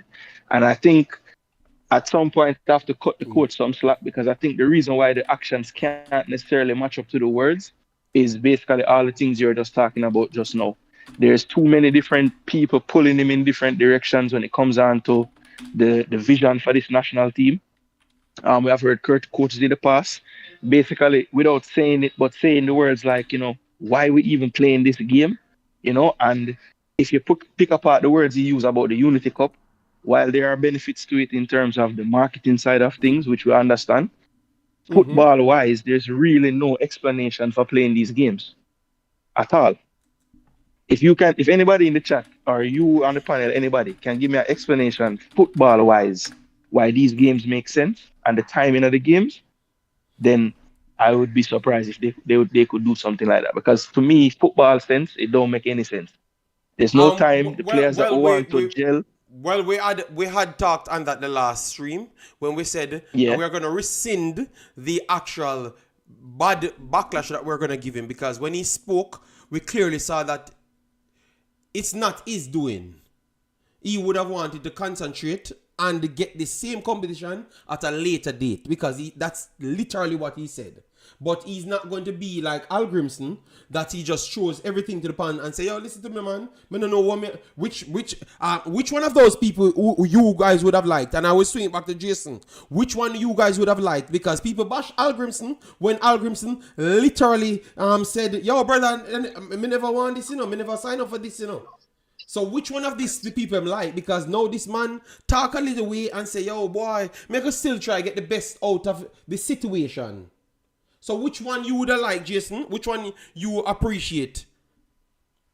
Well, to be honest, I would rather, as a person in life and in general, I prefer a straight shooter. Okay. So Coach Grim. Oh my God. Coach Grim for me is a. I'll fire him. But that's the thing. We have seen it. We have seen it in the past. Any coach that speak out against anything, they take their time and they find ways to get them out the door. Right? We've seen it with Grim. We've seen it with Schaefer. We've seen it with Simone's second stint. We've seen it with John Barnes. We've seen it with, call any coach that basically stood up to anything that was being done, and he didn't last very long after that. And I think one thing as well, I think a lot of the fan base, sometimes we struggle to figure out like why certain coaches come, right? So a lot of the narrative when McLaren got hired was, when last him do anything in football? Is he really a coach that is doing anything right now? And I think the reason why that happens to Jamaica in particular is because any coach that's going to take up a job is going to do a lot of research on that job, right? And once they do the research and they see the history of how this federation has dealt with coaches in the past, like you were mentioning Amorim's situation at Man U. Amorim would never take the job here, because if the minute he come in and he start changing out the players, firing people, the JFF is going to say, hold on, no, you can't do that. You have to work with this framework and try to work with it. And that's the problem. We don't want a coach to actually come in and change anything. We just want them to be able to work with whatever is going on. And that can't be the right way. How that is going to generate success, or how much percent it devalues the success that you could generate in your eyes? Explain. I would say about 50 to 75% of what you could have done. Because you are basically, they're telling you to do a job and they're handcuffing you behind your back. It's a lot harder to do anything when you're handcuffed. And that's basically what they do to any coach that come in and try to change anything. Even like Hal Grimson and John Wall. Would you say like they are worldwide names or anything like that? They are respected worldwide. They are respected worldwide because I did some research on them. And I think we never gave them enough respect in our region. But they are respected worldwide, as especially John Wall as an analyst. So okay, and that is due to you. And that is due to you being a little more in tune with football and being able to research certain things. But the layman, just a fan, they may have known Hal Grimson from his whole thing with Iceland, but I can guarantee you nobody never know John Wall like that don't follow football intently. Okay. And the point I'm making is, when John Wall made the statements about the players, right, and how they're not really necessarily ready in terms of to take on professionals at the U20 level. Do you remember how people were talking about John Wall like he's a dunce and he's arrogant and all that? You remember that, right? Yes, I remember that time. And to be honest, as I've come here and said, I heard somebody just said when another YouTuber called them 3-card man, people laugh at him. I want to specifically said, I think a month ago I said it. I said big up to that YouTuber because I thought he was right. Obviously, it's not everyone comes to the same conclusion with the same means. You understand me? Because clearly, maybe he was further in his means. That's why he figured out some individuals before I figured out that. You understand me? But I want to say that he was right, not just the 3-card man situation. He was right on his main subject that he keeps bashing an individual. And the only way I figured out that one out, I figured it out myself, physically. You understand me? By having dialogues and relations. And I figured out, oh God, this is really a true thing. You know? So we have to give people credit. Sometimes maybe it doesn't sound the way you expect it. So like a conversation you're having with John Wall, or he just be blunt and says it. And it turns out that he was right. And the same way how people react now with other individuals that call out the truth, that's how they reacted with John Wall. Because I saw it firsthand, and believe me, people in our culture don't like when people come and be brighter than them. Like physically, and I'm not talking about like friend to friend and business. You know, people were higher. Let me not generalize it, because people don't like when we generalize it because they will feel offended, which is just a part of our culture as well. But in JFF, they don't like to. You're a stupidest stone. You're a stupidest stone. They don't like to hire somebody and then that person acts like they're better than them. And John Wall's conversation is solely why they get rid of him, because they think that he think and act like he's better than them. Imagine what I've just said, you know. You hire somebody and you are worried about if they are better than you or not. So why would I want you if you're not better than me? And JD, that is why I say, if we can want the greatest manager in the world, if we somehow this Adidas deal turn out to be the greatest, most lucrative deal in the history of deals, and we have a lump sum of money, I don't think we would still be able to get any kind of manager of repute because of the way that we would deal with them. And they would, even if we got them through the door, they wouldn't last past 1 or 2 windows. And until we change that mentality, we're going to keep on going in this big old circle that we're going in right now. But because Jason, my question to you right back after you said that, because no, we got you saying that now because you clearly see the truth now. Because people saying that a long time, you know, me bypass it, which I've just admitted, others were saying it before us. The question to you now, then how in the world we are going to get this running?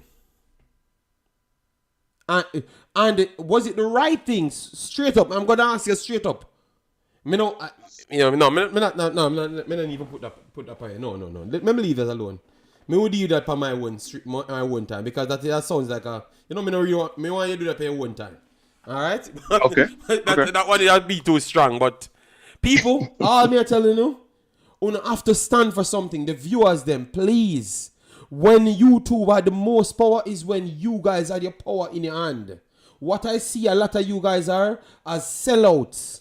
So because a lot of these people come and itch up in the JFF now, what you do is you pick fractions with those people. So the stories them have not changed in the JFF. Maybe your people and when you pick fraction with, you know, might do better, you know. I'm not saying that is not the case, you know. But really and truly, the head of the JFF problems have not changed at all. But because you don't have people who have fraction with, who seems to can't stand for the same thing, that we hold them accountable. Why you think they want people in the media to control? Because they still care about their image. But you guys gave them back their image because you're supporting fractions. So stand up for something, people. I am telling you. Yeah, but what about if them didn't even know that some of these factions are them supporting might actually have an issue with how things going as well? Well, how that will make them feel? But the fraction leaders are hypocrites then, Jason. Because that means they know the truth and still just want an opportunity for themselves. It's not for Jamaica. And that's what my point I'm trying to come to. So I'm trying to tell some of the viewers them and the supporters, please stand for Jamaica and not for any faction. All right? Because that's what I'm seeing now. When we usually stand up and burn out certain things, even the other day, when I brought up this, that this is not from the coach's doing because I'm doing some research. When I was doing some research and I said, this is not from the coach doing. Lee, come here, JD, you create problems, you know, and you know. I say, Lee, wait until the proof come out. Then the proof come out, the coach come and say, then Lee switch him out and say, yo, dog, oh, you know, say the coach never know that from day one. I say, so Lee, if me come and tell you before the coach come out and speak, no more something me know why me come out and tell you that. Lee just believe in what man believe in, you know, because Lee protect something. So me I say Lee, and me just use Lee as a reference, you know. Lee no worried me. Okay, me glad him a laugh because you open listen to the context. I was just saying, me I use Lee as a reference. You understand me? Maybe Lee like an individual, which me and that individual cool, but he might try protect that individual because in the line of what I was talking, that individual would have been one of the individuals dealing with that situation. And I'm saying, please listen to what I'm saying, because before we would have given it time and we would have done more research to say we are standing for something. But you don't realize the JFF literally put these people in position, maybe because they can do things, but also because they want to quiet you down as well.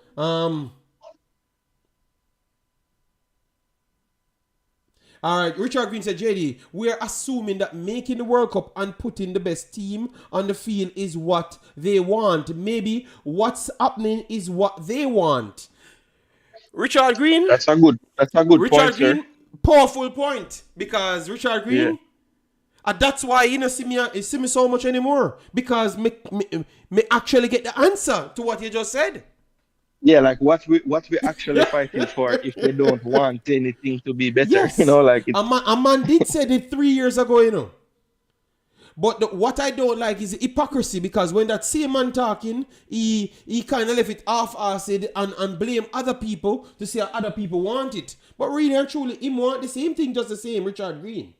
You know? But he just saw the slight benefit in whichever way he chooses, so he plays the games on us. And that's why he saw me start moving a certain way, Richard Green. You understand me? So it's tough. Finish up my point, Jason. Sorry about that. Never wanted to jump in, but I wanted to ask a few questions. And I never wanted to set you up in anything. You know? No, it's all good. Because me, we take the beating for anything, you know? Yeah, that's my main thing I wanted to say was just, you know, until we change the mindset in the JFF in terms of being more open to, you know, accepting whatever knowledge that they end up hiring, then we're going to constantly run into these issues where the coach is saying one thing when he first get hired, and the second time you hear from him, it sounds different. Then the third time you hear from him, it sounds a little more different, and it just keeps on getting more different and different from the original wording that was used when we first bringing it. You know, and I can't just put that all down to every coach that comes. It must be something in the makeup of the framework that is causing this change, right? And even if the coach at some point realizes and says, listen, I'm going to get out of this spell and speak my mind, that's the end of the coach anyway. So there is no change, because as soon as they try to make a change, they are then changed. So, you know, as Richard Green said poignantly in the chat, maybe it is just the status quo and what they want anyway, you know, and they know that they have to kind of do certain things to make sure that it looks as if they want something to happen. Mm-hmm. But at the end of the day, they don't ever follow through all the way 100%. It's always some kind of madness coming in, whether it's a game nobody never need, or it's saying the coach is here to make the World Cup, but then also complaining that the coach not watching JPL games and developing players in Jamaica. So like, what do you guys really want? You know, it's mixed messaging constantly, and that cannot be good, because any organization you're in, they always will tell you this when you're training and you get hired by them. We have to have one message. We have to have one goal, one aim. And that's not the minute people start going off, and the minute people start going off on their own little tangents, the quality of what this company or this organization can produce, it goes down drastically. And that's what we're seeing in the JFF. Yeah, yeah. I would agree with that as well. Um, Hold on, JD, because can we you have hear me? determined in now. So yes, so CC, the link is there in a CC because the CC came back saying that we shouldn't have been invested in these coaches in the first place, you know. But and the big question to ask right after Jason, all a question here. Because the problem is, you know, a lot of people wonder why are we saying that they don't want to qualify?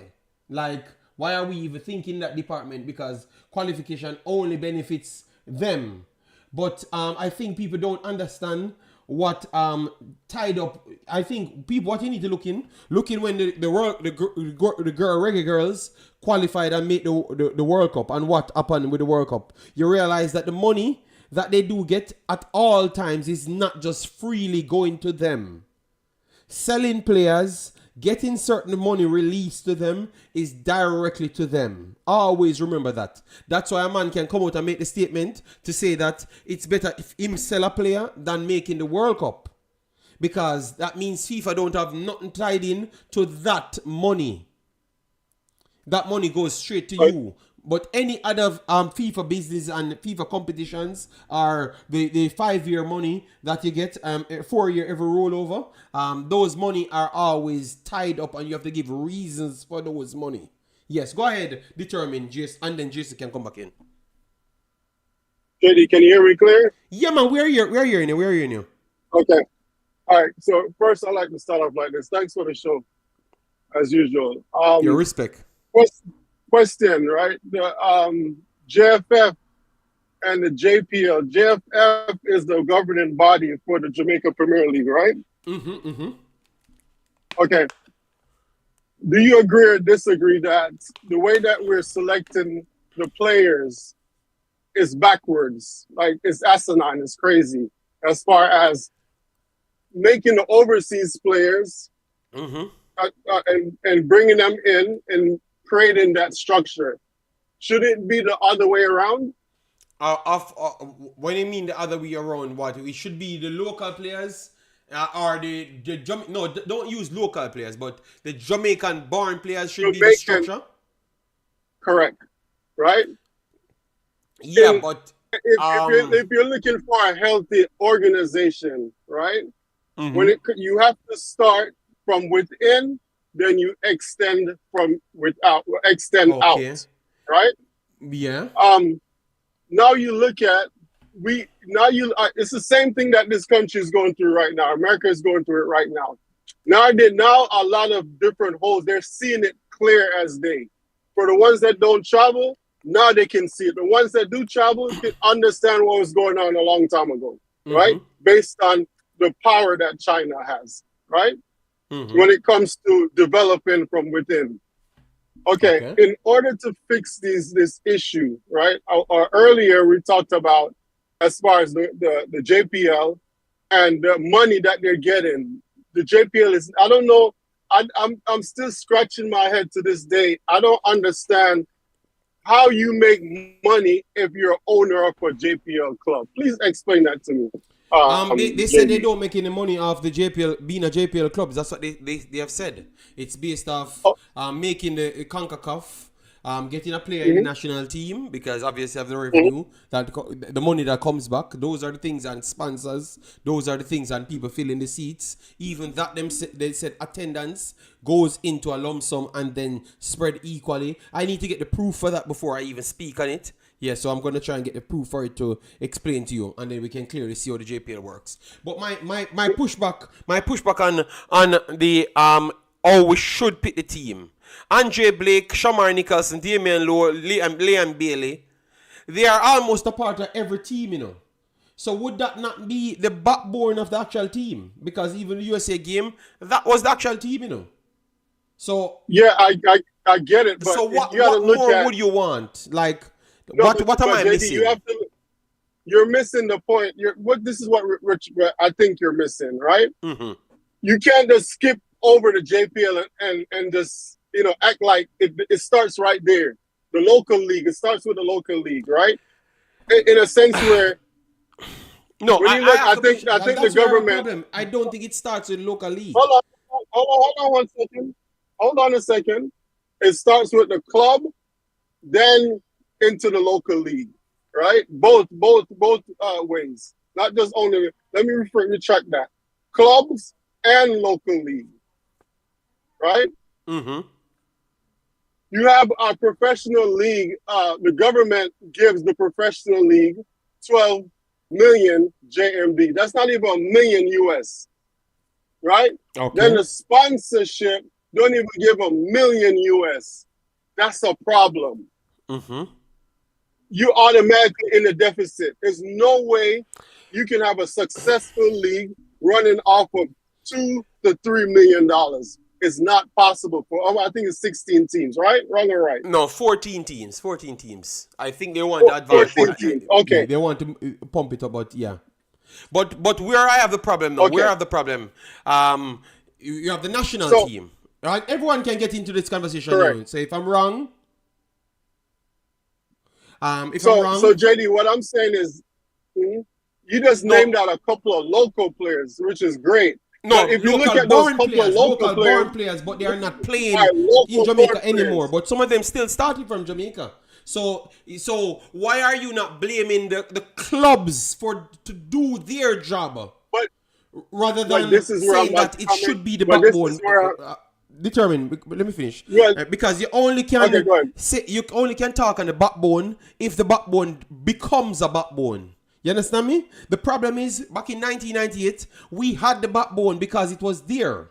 Now, the only backbone we have from locally is players going outside Jamaica to play their football. So that's why we still have them as the backbone. The only difference is they have a lot more talk and their attitude is a little bit different than when you would have been locally and don't have enough money, so you don't have enough talk like Leon Bailey and those guys. So really and truly, it is still the same way. But you're just not getting just a local guy like Warner Brown being the main starter and he's the star. The league has not reached that place, and that is solely based on the quality of development from the league itself, from Mr. Speedem, from Craig Butler, from all of them man there. So when you're saying that should happen, I can't even blame the JFF so much or Jamaica the Jamaica government so much, because if you don't have a structure. Can I get that talk? Yeah, go ahead. JD. Yeah, more answer something. Or the thing where you say about blaming the JFF. So the JFF is to me the sole responsibility in terms of the development of the football in the country. They are at fault, and here's why: the league in and of itself would have been further in its development had you had coaches who were developed properly, who got the courses like. When I look at the fact that we are just signing a convention and just becoming on the same, not necessarily say on the same level, but just embracing the whole coaching education culture. Mm-hmm. That in and of itself, JD, is incumbent on the people who were running the JFF. They were a part of Concacaf. They were a part of FIFA. Why were they not saying to FIFA, through Concacaf, through CFU, what is happening to the Caribbean? What is happening to football in this hemisphere? Why is it that we are not able to get, like in terms of the coaching qualifications, all those information? Because you see, because of that, well, let me just finish. Because of that, right? You know what we ended up with? We ended up with coaches who could win a Manning Cup, who could win the Costa Cup, who could win a Jamaica Premier League, but they couldn't qualify us to a U20 World Cup consistently, a U17. They couldn't compete with other international coaches, because how do you compete with a man who go to UE if you only go to something there? If you only went to JC, you never went to UE. So if you have 100 person go to UE and you have 100 person only go to JC, who do you think will win out in the end, JD? Yeah, majority of the time the man that has the more education and the more experience. Exactly, and that is what happened to Jamaica football. But CC, this is my problem. That's why I said I'm not going to jump on, because look, CC, before you go to UA, what you have to do, you have to present something. You have to qualify for something for go to UA. Yes, you can't just turn up on UA just so. So why why the football in Jamaica never have a plan? You know why them change it, CC? You know why all of a sudden license come in play? Tagliani literally see the problem. So I never Jamaica find the problem. And when you go back and listen to Sports Max. I'm Go gonna back tell and you listen why. to I'm gonna Sports tell you why. Max. A tag Yeah, but no, I'm gonna tell you why. CC. A Tagliani JD. goes on and say, listen to me, the Yes, reason why but we not compete is because we're not on education and this is going to yes, be but mandatory. JD, me I go show you then that me just a come back to you. That's why I said when we had people like we don't have Trinidad, where the guy the name was running Concacaf. He never signed. Remember that at the time, UEFA had the coaching convention thing in 1997, somewhere around that. And they started with the different licensing, right? Them have them UEFA Pro license, all of these things. But remember, they had them did that develop football from a longer time. But what they brought into it, when the education and everything came into being, we were running CONCACAF, as in Trinidad were running CONCACAF, and we had our president was the vice president in CONCACAF at the time. So when this came out, it's like, that education is coming out. The UEFA thing come out, everything come out. Alex Ferguson, all of them man, they will get coaching education now. Why weren't we able to go to FIFA and say, FIFA, okay, so no me I get saw that. Yeah, so I see this is coming. This is the new wave that is coming, with the coaching education, all of them things there. Modern football, all of the sports science, everything is coming now. Why didn't they lobby? You can answer that. Show you why them never do it. The scandal show you why, because the mindset of them Monday and never education. The mindset of them Monday have to grab what them could have grabbed. And the region suffer. And that a reach Jamaica football. That are the point. The man them in the country grab what them a grab and them not see the education important. And the evidence is there, CC. It's there. Why them never do it? And just look what happened now. You see, because Mexico and US, because US have more money, what US did was bring in the experts to come in and help them in them system and create their own licensing program. That's why they have the USSF A license. So US grafted in their own thing because remember, but CC, this is the point where JC Guna say. I may believe JC Guna. If them money find a deal with Adidas and it make Jamaica and make millions of dollars. CC, me assure you, with at least if one thing in a life, CC, and I can agree with this, and everybody pan the chat. If a man mind don't change, him action will never change. So if JFF make thousands of dollars for bringing have the money like Mexico have the money. Can we hear enough people talk about this, Say if Jamaica have the money. No, man, I know. I know money me have the money. We still go in our spiteful ways. CC, me believe. I'm not. No, but I'm saying. CC, 1 second. Go ahead. 1 second. So the reason why we're not able to move forward with the education side of it, I think the success from '98 really did us a disservice based on one player, which is Bibby Gardner. His contract was off the charts. And when people begin to see stuff like that, that's when the greed comes in. And up to this day, we still haven't changed it. It's still the same thing. Everything starts with the JFF, period. Yeah, so what me that say is the point I got trying to make is that I wasn't speaking about money. Yeah, but CC, you cannot say it's not about money only because the man will try to tell us that everything what you are saying lead back to money. Here, listen to the CC before you continue. Mr. Spade had said he rather sell a player than Jamaica qualify for the World Cup. Because he believes in his heart that he could have developed a full team. You understand me? So that's what every one of the individuals them in the JPL has. Because we're not even talking about speed and the JFF only. I'm just trying to show you. So if you leave certain people up to certain part, they are going to have the same belief going in. So even when they are trying to tell you that that's what they want, that's why I still respect Mr. Speed to push education in the end. But in the end, I never hear him push education. Tagliani wanted the education because he wants it to be competitive so they can sell more tickets. All right, so JD, me like how you touch that point there, right? Victor Monteglani, right? And he's of what? Canadian descent, right? Canadian, yes. All right, so I'm going to show you something. If you notice, look how Canadian football rose in terms of what in terms of the period in the last 10 to 15 years, right?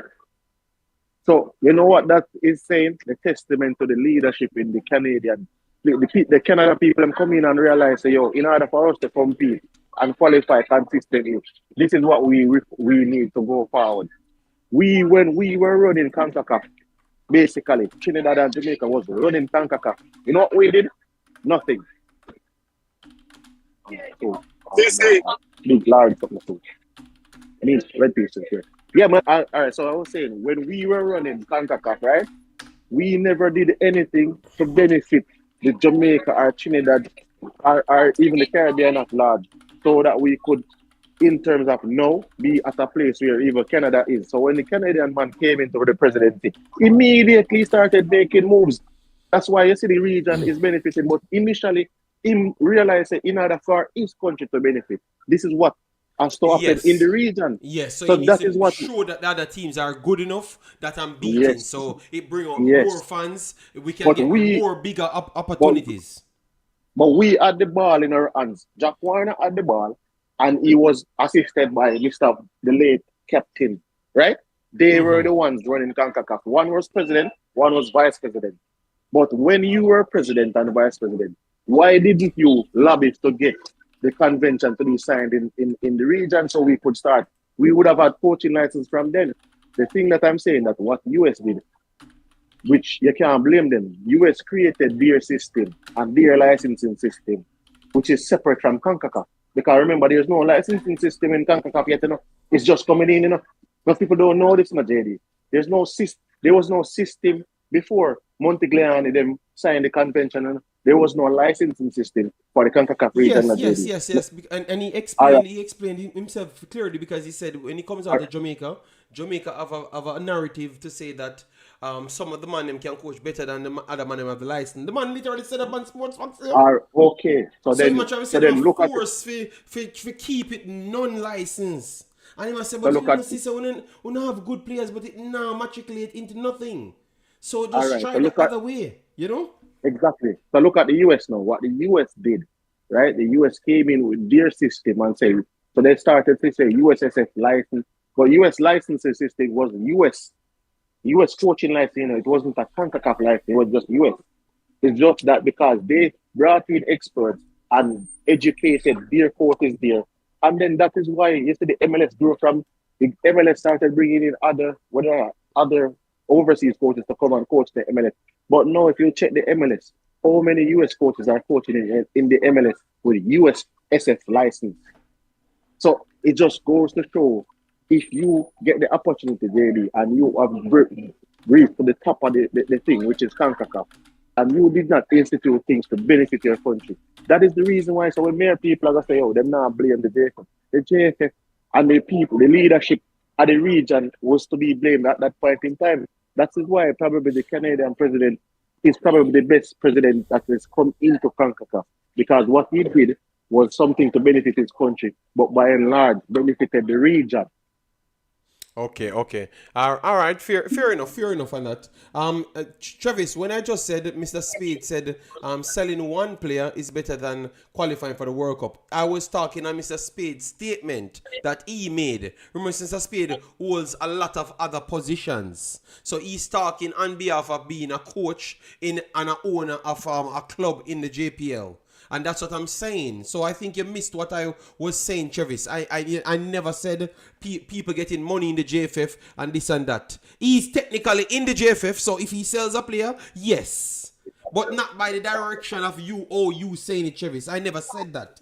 That's why I made sure to call out his name and said exactly what he said. Because that's what he said. You understand me? And try to tie it to the conversation here. And show that, no, it was forced on us to do what we're doing today. It's not necessarily Mr. Spade brought this thing in. At first, I thought that. But when I heard this man speaking, and I said, oh, this was forced on us, But yeah, because they couldn't bring it in. Remember saying it have to come from the Concacaf, Isn't No, it? no, no, So no. But that is it. no, Cece, me the things that him brought it to the Concacaf. But when me hear Tagliani speaking and I heard him stating that no, we're trying to get this thing up because we can't have anybody staying behind because the better teams, it's better for overall levity in these smaller countries because now we can have a Ronaldo coming out of Jamaica, we can have a Messi coming out of Trinidad. You understand me? That alone can bring Listen, so much kids through. JD, you know what was the problem? As a man said, Bibi Gardner, but here what? Then you had a guy from Trinidad called. What name did play for Jack Manchester Warner. United? Oh no. No, Dwight Manchester. Yard. Do Dwight Yard. your So then you can imagine that you know that now in a footballer you can produce a Dwight Yard. Where you think I go up to football?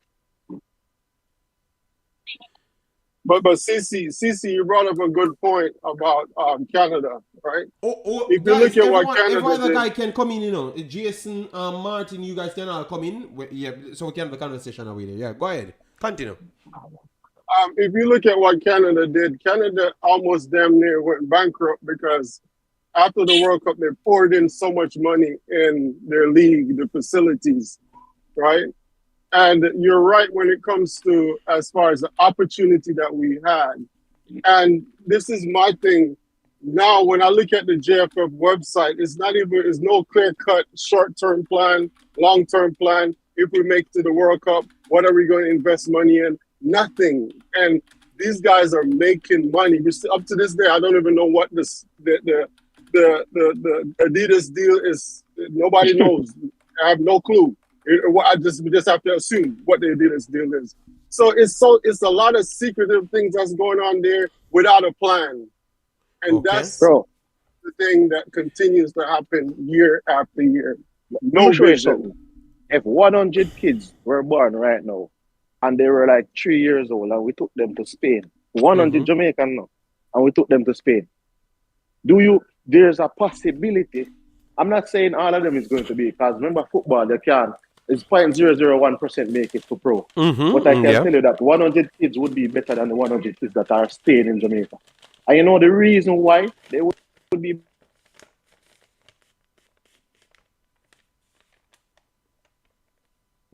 grassroots structure from the ground up. So they built out the structure from the ground up.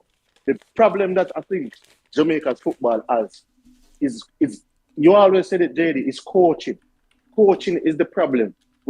It's like, for example, you win a tournament, JD, but when you win the tournament, nobody scouts a baller from your team. Don't you see that is a problem? If you can win a tournament, but when you win the tournament, not one of your players is scouted. You know what that tells me? It tells me that you did not win. What you did was get a trophy, but you didn't really win, because the real winning in football is the development. So if you don't have people that can be developed up to a certain level where they can matriculate, they might not be the biggest pro, but if they can matriculate up to a level where we can say, oh, this player is at a third tier level, second tier level. Not everybody is going to get the first tier level, because as I said, football is a pyramid. You start with 1,000 people at the bottom, you're going to finish with 10 at the top. I understand, so it's not everybody thing. It's not that everybody get in system. But guess what? The 1,000 that is at the bottom, the 1,000 that was developed is so good to the point where if you're coming to our country, for example, Spain's third tier players are possibly better than our first tier players. And the reason for that is the proper development from the grassroots level. But they are just not at the level to be up in the first tier, because, as I said, football is a pyramid. You start with 100,000. You're probably going to get 10,000 becoming that pro baller. But it doesn't mean that the 100,000 that you have down here, don't think they must scrub. It's just that, as you say, a team can only hold 23, JD. So you can't pick 50 man. You only can pick 23. But don't feel like the next 27 is not as good. So that is why I say Jamaica football suffers, because we don't create the players them properly from number 1, 2, 3, and from number 3, 4, 5, 6. Because remember, the golden years are 7 to 14. When a player is moved from the age of 14 and start learning football at 15, it's impossible for that player to become a professional footballer. It's impossible. Understood. Isn't it? And at that way, exactly. So when you them got Malik up and Costa up when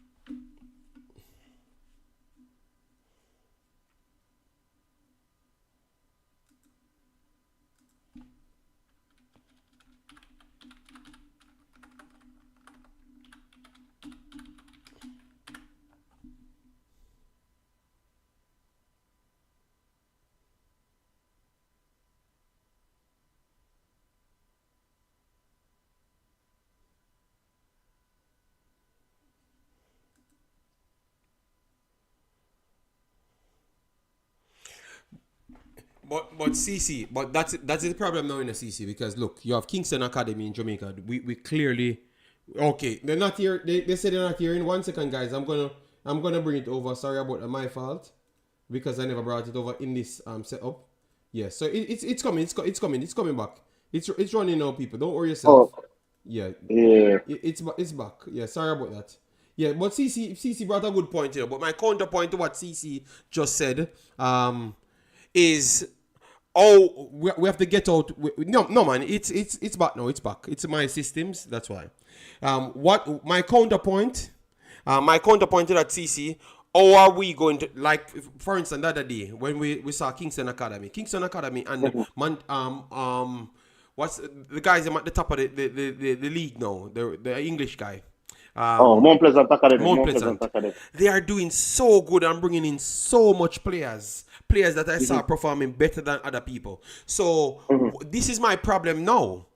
Oh, those guys truly get seen when we have people connected to the JFF and people selecting people, and then it's going to be hard for those individuals to go at the front of the queue when sometimes the coaches can't get to certain locations. So we're going to get those two good ballers seen.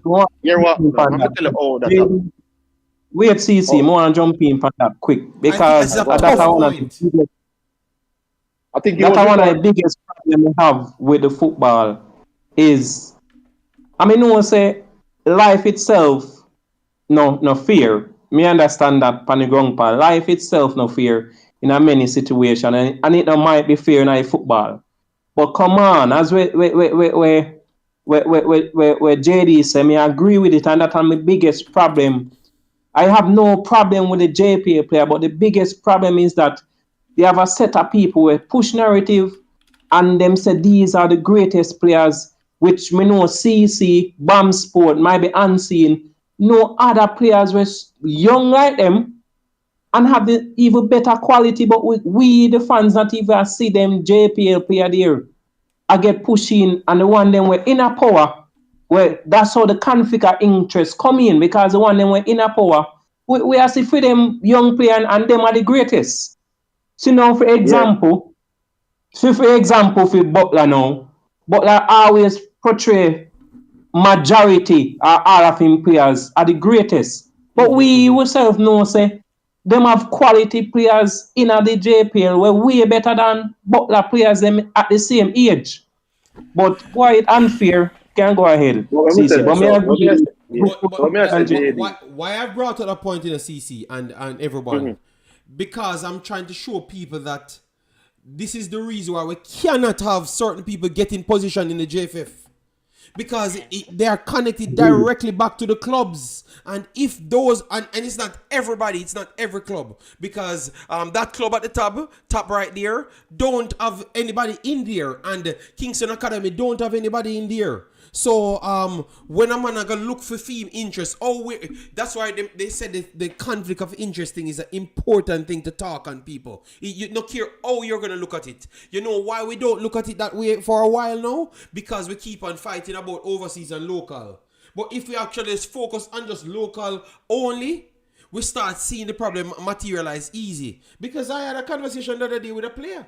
And they say, but you know, sometimes the list that goes around, they never call certain people, certain fraction only. CC, before you go again, you made some points a while ago, and it kind of made me think about why is there a disconnect between, because you eloquently just pointed out the lack of coaching education over the years, right? And you made a point that if 100 coach go UE and 100 just stop at JC, typically the 100 coach will get the UE education going to be further along, and you'd want them to take care of your program, right? So what I want to understand is, why is there a disconnect when it comes on to player education? Because a lot of times when people talk about who they think should be in the squads, it's automatically come down to you know, like this type of player, and you know, like that the type of player there. But why can't that conversation be more rooted in player education? Just like how you just break down the coaches in CC. When I break it down, tell you. No, but I don't understand what's the difference. Because I'm going to break it down, tell you, because I said it to JD the other day. I understand what you're saying. what you are saying is completely true, right? In a proper setup, in a functional setup, it is completely true. The issue is this: when you don't know what you're looking for, and there's no football philosophy, there's Yes, no he did. guideline, there's no guideline as to what specifically do you want. Do you want speedy technical players? Do you want players who are defensively solid? Do you want it's like the type of players that you want. So there's no specificity in terms of when it's coming on, you're looking at the type of players that are either recruited, and then you don't know the specificity of the players that are being developed to accommodate the players that are being recruited, right? So going along with the whole player education, ideally, because there's no plan, right? There's no, what I call it, there's strategy behind the selection of players and behind what is Jamaica's football philosophy, what is the identity of Jamaica. Like you just say Spain, tiki-taka, short pass, Brazil, you know, them flare, short pass, all them things here. Italy, defensive solidity, you know. Okay, so CC, I don't want to cut you, but I get the point where you, and my counterpoint to that would be this. If we know, all of us know that we're lacking in a philosophy or an identity as a footballing nation, right? Which is a big problem, but it's a fact. That's where we are. Wouldn't you then, all things being removed, just try to fill up the team with the most educated players you can find in terms of football, not necessarily doing a match test? It's all like right, literally that would make more sense, because if you're trying to form an identity, who do you think would be able to carry out said identity faster? The player all who you have to just tell them the identity and then they carry it out, or the one that you have to sit down and say, okay, not only do I have to show you what the identity is, but I have to show you what this means if you're going to play in this. You see what I'm saying? So we're putting more work on the coach than what he would need to be doing if you just did the right selections. So that is why I constantly say, if you have players that come outside, develop at Jamaica, but they left and went into Europe, and then they have the players that are the heritage players who were already in Europe, you have to find a way where if those players are performing, and then you have the heritage players are performing, you combine that, because those players would have went into the system. The other players would have been in the system. So what it does is that it gives you a complement or a blend. If, for example, depending on what you're trying to achieve, so what you're saying is to bring all of the players that are the most educated, which to me makes sense. But then you have to also look at the players that are also performing, because some of the players that are most educated, they are not necessarily performing or playing. Okay. You understand what I'm saying? So they have the education and everything, you know, but they are not performing or they are not playing. So I said the consistent thing is the most educated players that are performing and actually playing. That is what you want to select for right now in the interim, and then build out a philosophy to have things developed from the grassroots coming up to complement the recruitment program that you will put into place. And CC, if what you just said was actually what is happening, then a lot of us wouldn't have been complaining as much. But that's not actually what happens. No, what I'm saying to you is not happening enough. I said that is not what is happening enough. It's a scattergun effect is going on enough. What I'm saying to you is what should happen, or what, in my opinion, should happen, because we don't have the groundwork coming up. That's why I'm saying that's what should happen. The most educated, performing players. That's what you should be doing. And then after you get that philosophy ingrained now and finish, then you know what your recruitment plan is, you know what your development plan is, you know what your short-term goals are, you know what your long-term goals are. If you don't do that, you're going to take a scattergun. You're just basically just saying, oh, this guy played in the EPL, I just want him. This guy plays in Championship, I want him. Or this guy plays in La Liga, I want. That is what you're in essence doing. You believe that the structure of how we get players in is not rooted out into a philosophy. And you can see the same thing for in America, the same thing for Mexico. So that's what you're pretty much saying. So that means just the next act thing. So that just our culture then pretty much. Anything that's big, we just try to do the same thing over England. When we should have focus on key players. Oh, this player can play this system. Well, this is who we are work with, and we are making announced. That's the player we are work with, not just everybody that score 50 goals. All right, put it like this: Isaac Hayden is a quality player, now. But if we add a structure, a proper structure, it would be difficult for Isaac Hayden to make the team. You know the reason why? Until he gets a club. Not saying that he should not be in the team, but you will be looking at not just the education of the player, but the performance and if the player is actually played. So you'd have like a Mothersille would make the team easily. What's the other guy? Those guys would make the team easily because they are both educated and they are playing and they are performing. So they're playing, performing, and have the education required. So therefore, it's easy for them to get into the team because of the structure. But when they don't have the structure, a Mothersille struggles to get in, while Isaac Hayden gets in simply because he used to play in the English Premier League. So he has more cachet than a Mothersille. While Mothersille probably have more, what do they call it now? Much more active minutes and active performances. Yes. So Mothersille is much more deserving. Okay. So exactly, and Mothersille probably would have been much more deserving. Not to me, I'd say, I'm not disrespecting the player. I'm not saying the player shouldn't be. No. We're listening. CC, so we're trying to get over certain points, so we're listening to what you're saying. Yeah, so I'm saying to you that when one man, because of his years of experiences at a certain level, can get in, the other guy who is actually playing and have more minutes under his belt, scoring and performing, cannot get in because of the way. And CC, I would say to you that whole example you just make with Hayden and Mothersille, right? It's not Hayden being in the team stopping Mothersille from being in the team. Ryan Dixon. I know. It's other players. Players. I mean, and those other players, maybe we're not using the same metric you're using in describing this whole thing. He was just using a reference. I think he was using a reference. Yeah. No. You wanted him to be even more clear to fans. Let me look on it. Better I should say. You use the right, because Jason, make sure you use the right person. Yes, that's what he wanted. Dixon. Yeah, probably I should have said Dixon. So position for position, then Dixon versus a Mothersille. So I wasn't just using the player as a what do I call it now? Based on the minutes I was following you correct, CC. I know you were using a reference. I never wanted. You wanted to pick somebody that's not playing football at the time when they got to the team.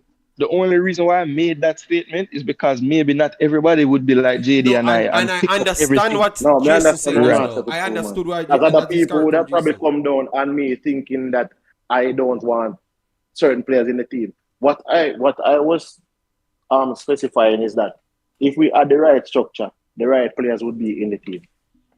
That's all I'm saying. If we add it the way in which we are having the discussion now, if that is what was happening or what we install and say this is the system, then we would have the right players in, and then the next 10 to 15 years we would have the right players being developed to be coming into the team. Put it like this: MLS started 1996, JD, and look at the level at which MLS is now. That's what, probably 30 years, and MLS started in 1996, and MLS have players being sold straight to the Premier League. So if you put in the work, I don't doubt that the Jamaica Premier League could be at the level of MLS if we put the thing the right way and not force the. It's like you're going up the top of the tree without trying to climb the tree. Sorry. So as I said, the structure as it is right now, there's, in my opinion, looking from outside, there's none. I cannot identify one. And in coaching, they have this thing where them tell you, say, if you are teaching kids something, you need to have like a clear objective. Your coaching plan have to have your objective, the duration, the things them we are going to do. All of these things, the exercise to introduce the players towards the final activity, the ball mastery, all of these things people are going to say, is required in terms of you setting out a coaching plan. It's a similar thing to development of football and a whole for the country and the development of the football program for the country. You have to have a recruitment plan and you have to have a development strategy, which means you have to have short-term goals and long-term goals. And all of them things are going to come to form your football developmental program over the next 10 years, 15 years. But because when you look at everything and how everything is being done, it is almost like a quick fix. Oh, we can get the player because the player play here. So we don't have the methodology in place to get the player. And even in terms of trying to recruit the player, we're not doing it in a professional way. So for me, that is just my thing. Okay. CC. JD. Yes, and I had a good point here, but I'm going to let you guys finish. Let me just clear up this with Travis. Travis, me and you stay different on that matter, and I think a lot of people, I want to do a stream on it and ask people what are their takes, because even we brought up every other country, and every other country seems to want the players to have to get assurance before they got into the team. Travis, I say, him no care about it. Players have to get them passport. Nobody enough approach the players them and tell them that they are interested in them. I want people, and I never wanted to set you guys up, but if you guys want to have the discussion, I could. But for me, because through the last time I said I agreed with Mothersille when he wanted to get some assurance from the coach, like if you want me, because and what I think the main reason what Travis them missing, the guys them playing games right throughout. They don't stop training. Travis, it's not like the Premier League or the Championship. They don't get any breaks. They have like 3 competitions. So if he wanted assurance, so if he might take it worth his time. You understand me? So Travis, if every other country does it, why you think Jamaica should be different, Travis? You know, I think that is unfair on players, because I am not going to take up my time to go everywhere. No, people, I'm hearing good news on it now, you know, because what I've said look like that took place. So I'm hearing good news on it now, but I am,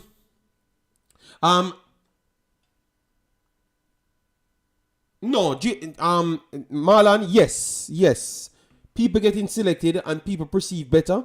Stop people from getting into the team as well, Marlon. Come on, man, Marlon, man. And I think Jason was just using a reference to a conversation. Because if Dixon get into the team, it stops Mothersille from getting into the team. But I think we were bringing up a lot of points. But I just want to clear up the part on Mothersille. I am just saying that overall, we should not be bullying players to go and do their papers to something that they're not sure of. Every other country, the people contact them and said, I want you to come and play. I want you to be a part of my roster. So can you proceed with the information, or we can do it for you as well? You need to do this and that. What is so hard, Travis? Be honest to yourself, people. Let me know if you don't disagree. I really want to hear you guys takes on that. We don't really want people to just go and do them passport and wait on Jamaica? When no other country, every other country bigger than Jamaica, them go to people and tell them. Really want your take on that. I don't know if a lot of people don't, like, a lot of people think Jamaica is bigger than those countries. That's the problem. Chano star, man, Travis. The only thing we disagree with Travis on that. I want to hear everybody's take on that, man. I don't want to bring in anything out. Because Guru cussed me out the last time and I said me not like Jamaica because me no want force, me never want to tell the man say, yo brother, them man do the paper man, and when them call you.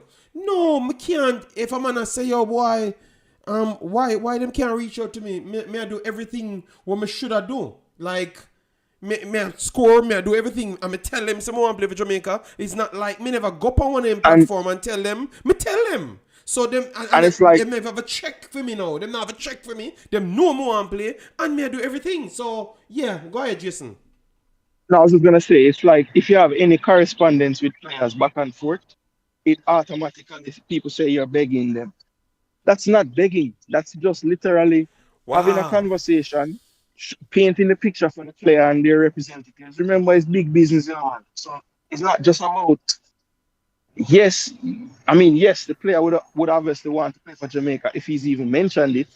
So I don't know why we're always constantly trying to test. Like, I wish there was some way where they could walk through a machine and when they come out of the other side, it have a Jamaica flag, so people leave them alone. Like, I don't know what these players need to do for people to think that they actually want to play for Jamaica. It's crazy to me. Like a man will come and play multiple caps and them still say the man don't want to play for Jamaica.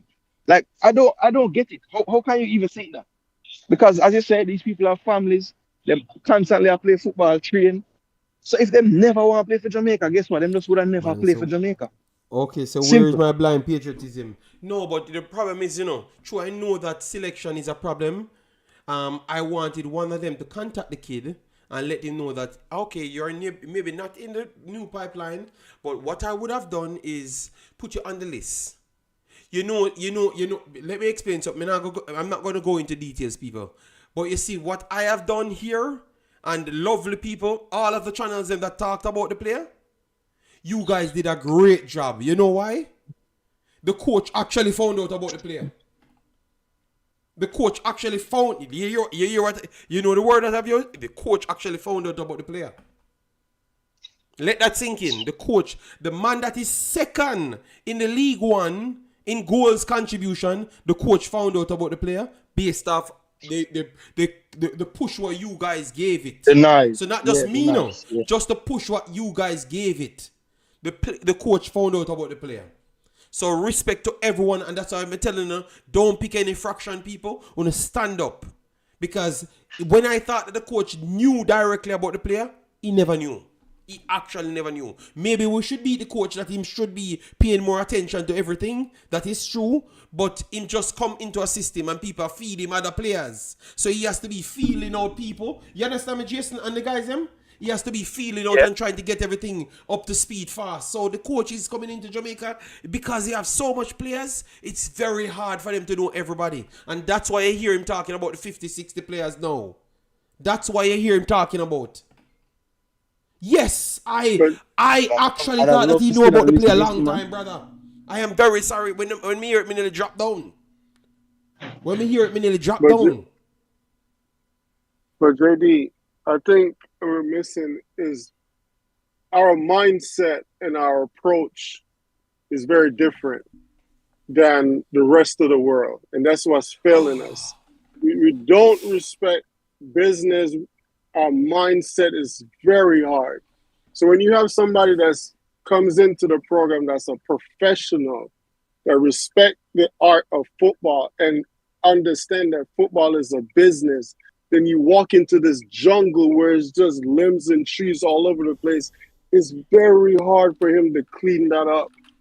This is where our football is. Example, you have a man like Peter Gould. I don't think we realize and recognize what this guy is doing in St. Anne's. It's remarkable what this man is doing with his money. Then you have another guy that quote unquote say he's a millionaire that having kids cut the field, cut the grass. Like, and we respect these kind of things. It's like we don't think.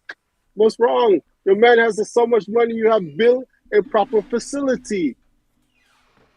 All right, so let me clear this now. People saying, but Simon knew about him. I don't know the relationship and when Simon got certain rules to produce information on players. I don't know. I reached out to the people that's controlling it and passed the information to them way before.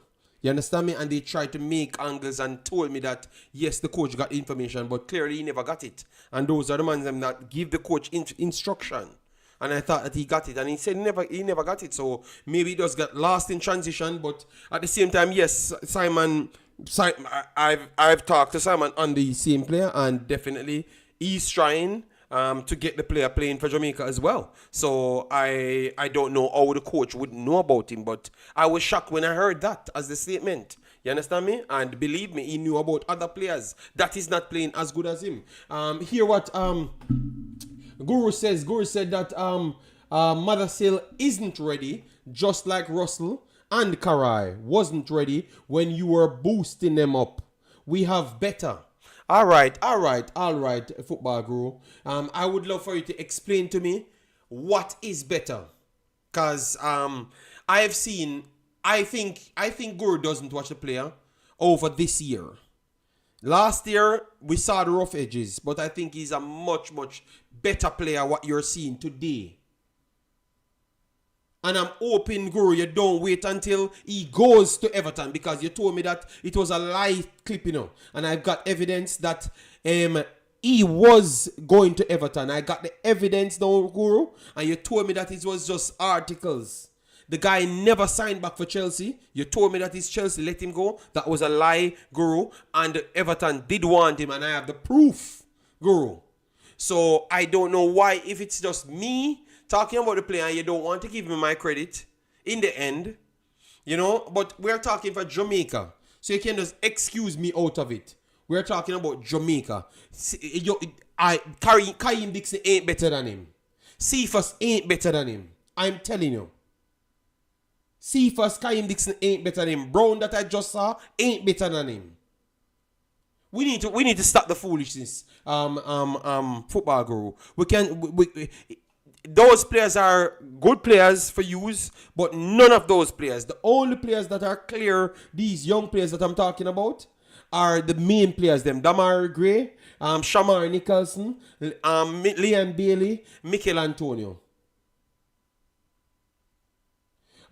It's just an option. I think Campbell, Fleming, Cephas, and East will help more than Mothersille. Damn. Wow. All right, Guru. That's what Guru said. The panels. What you say about Guru's take? Let me know what you think about it. What you saw from the player. And because I can't understand why Guru thinks so less of a player that is literally second in the entire league in goals contribution. I don't know what he saw. And he plays attacking midfielder, left and right winger, right and left midfielder, striker, and even as a link-up player for central forward. So he's playing 7 different positions. And I have never seen a complete positional player like that. That plays for Jamaica. Aside from, let me tell you who I saw with the same. Luton Shelton had that ability. That I saw from him. And I'm surprised that Guru would have said he's not ready at all when he's playing positions that a lot of the players them don't even have the ability to play. So Guru, why you have that belief on this kid? What else him can do, Guru? Remember, I rate Flemings highly, I said that I would have given Flemings a chance, But Guru, what you saw from this kid that you think he's not ready now? No, but I'm saying Shelton was a player that I saw played so much different roles. Maybe the 10 he couldn't play. But that means this kid, I'm saying, what if a kid is doing so good, Guru, how much more, what he needs to do? I would love to hear Guru give me explanation. So what you guys say on the panel, Jason and everyone, what you agree with, if you think he's not ready, let me know. Because that's not what they're saying now, When they found the kid, and that's not what they're saying, The national team don't believe that he's not ready now. So they're saying the opposite of Guru. he just got lost in transmission. So Guru think he's not ready. I don't understand. Guru proved that he's not in the One JFF Love said he's not good at that. all. So One Love is the one that just ate. And I wonder if I true me talk about the player so much. And the players start doing these things. So like 8 or One Love. Guru can be reasonable sometimes, but One Love is just a hater of me. Yeah, so Jason, you think he's ready because you have to put the position that Jamaica is in. It's not like Guru, don't use England team, Guru. Don't put him up against Hutchinson and all of those guys. And I still believe he's a better finisher than Hutchinson.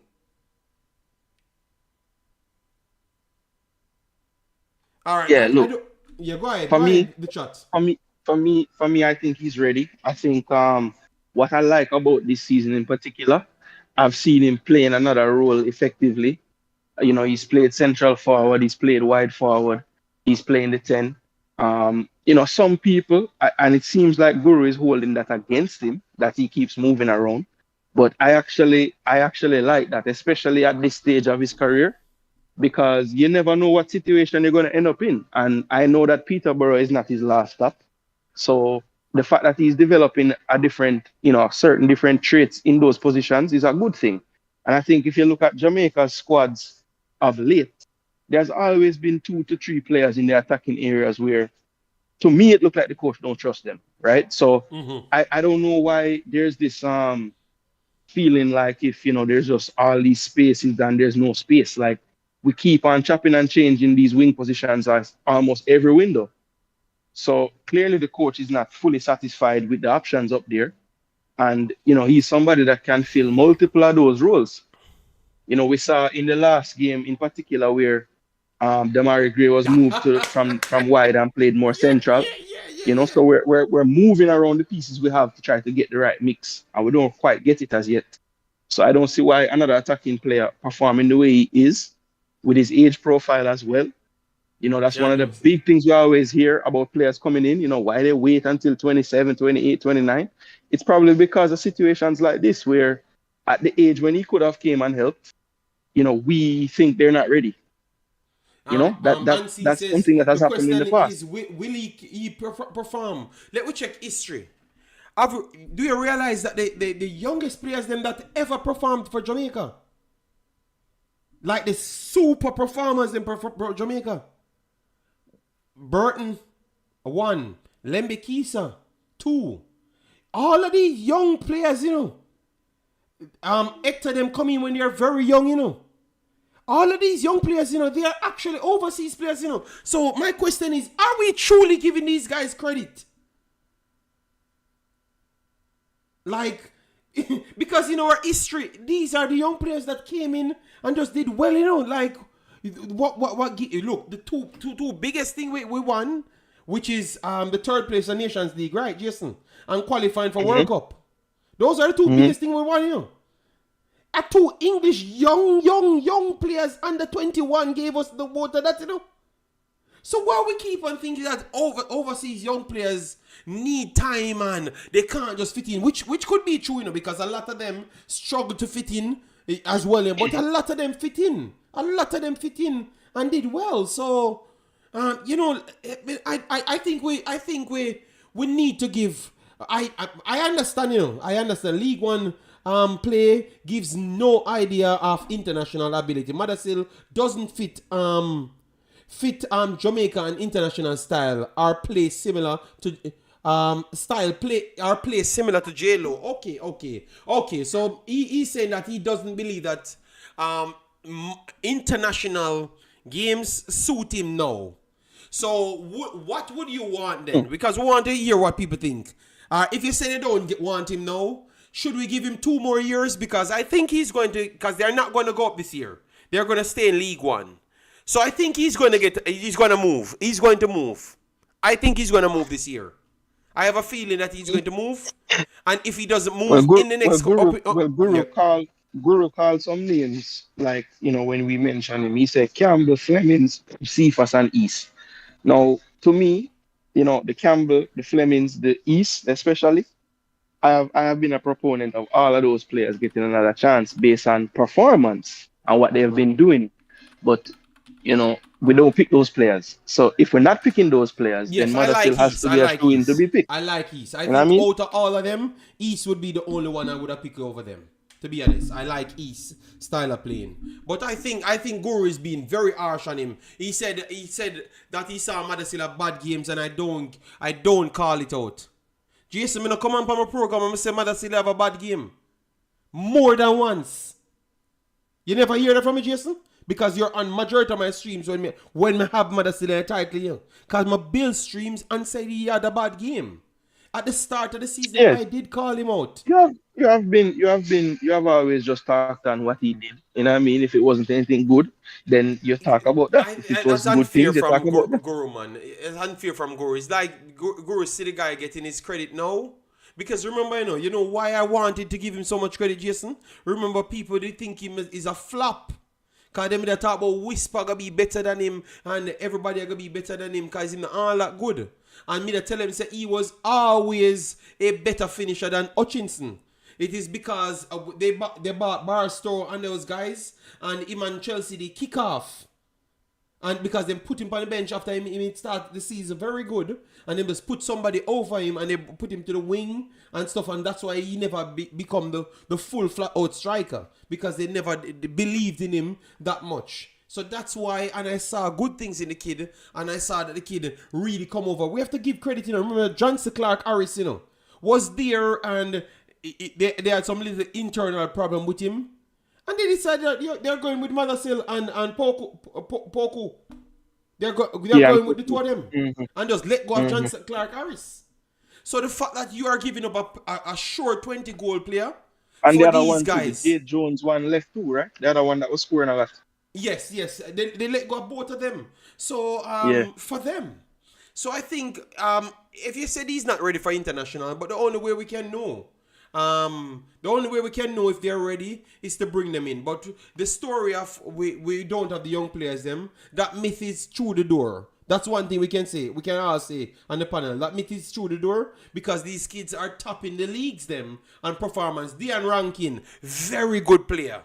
Tyrese Campbell, I talked about him, and I love the fact that when I start talking about some of these players, I saw people start to call their names. Because before I talked about Tyrese Campbell from Charlton, people thought that I was talking Tyrese Campbell from somewhere else. And I saw people made videos on them. No. And when I made sure to say Tyrese Campbell from Charlton, that guy is so good.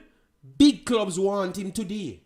And I think if Tyrese Campbell comes to Jamaica, this guy is going to become something ridiculous. Let me say this now. I think he might come to Jamaica fast. And I think Tyrese Campbell might, if he comes to Jamaica, we're going to stop looking at Damar Gray and Liam Bailey the same. Just click me here now, people. That Tyrese Campbell at Charlton, if he comes to Jamaica, he's going to, a young kid like Dixon, is going to give our big players problem. He's going to give just look how fast he's going to reach in the Premier League. Just look how fast that player is going to reach in the Premier League, people.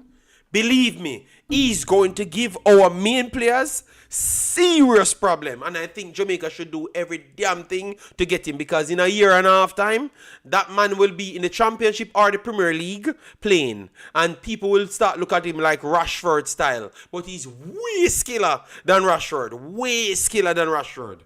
And clearly that's how they're talking about him now. Because I heard that Fulham was trying to get him.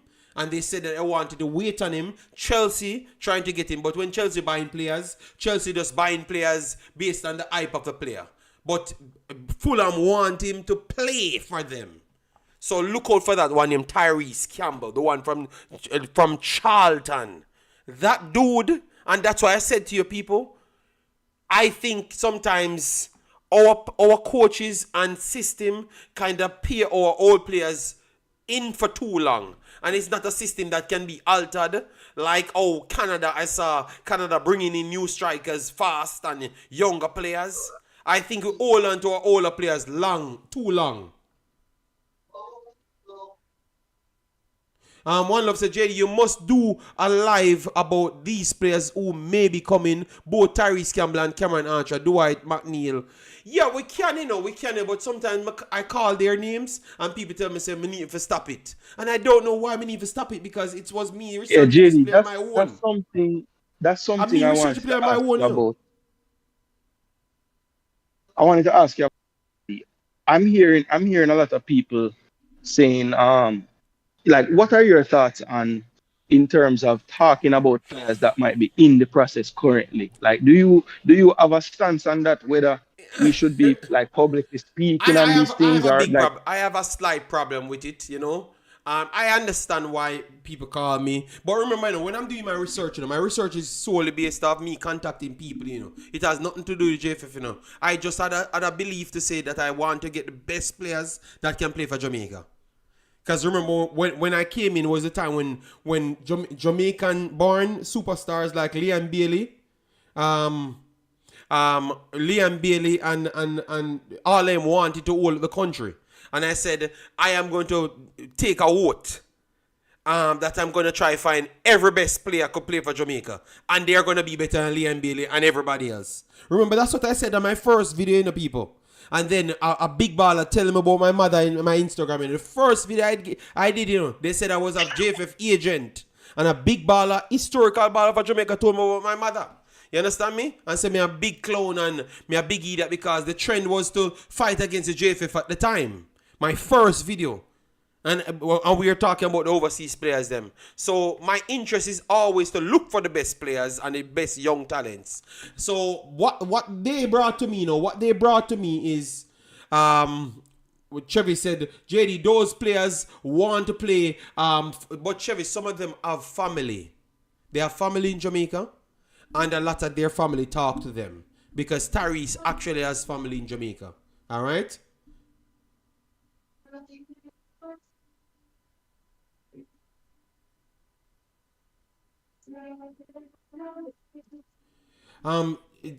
Guru says Tyrese Campbell from Charlton has to wait his turn. He isn't better than Warner Brown. See, you could have said what you said about Mothersille in the forward striker position.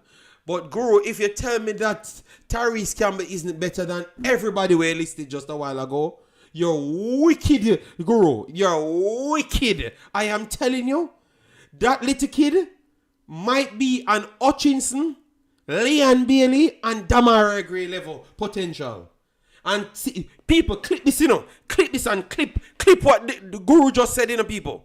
Clip what Guru just said about the player, Clip it, Because I'm telling you, this kid is going to embarrass you.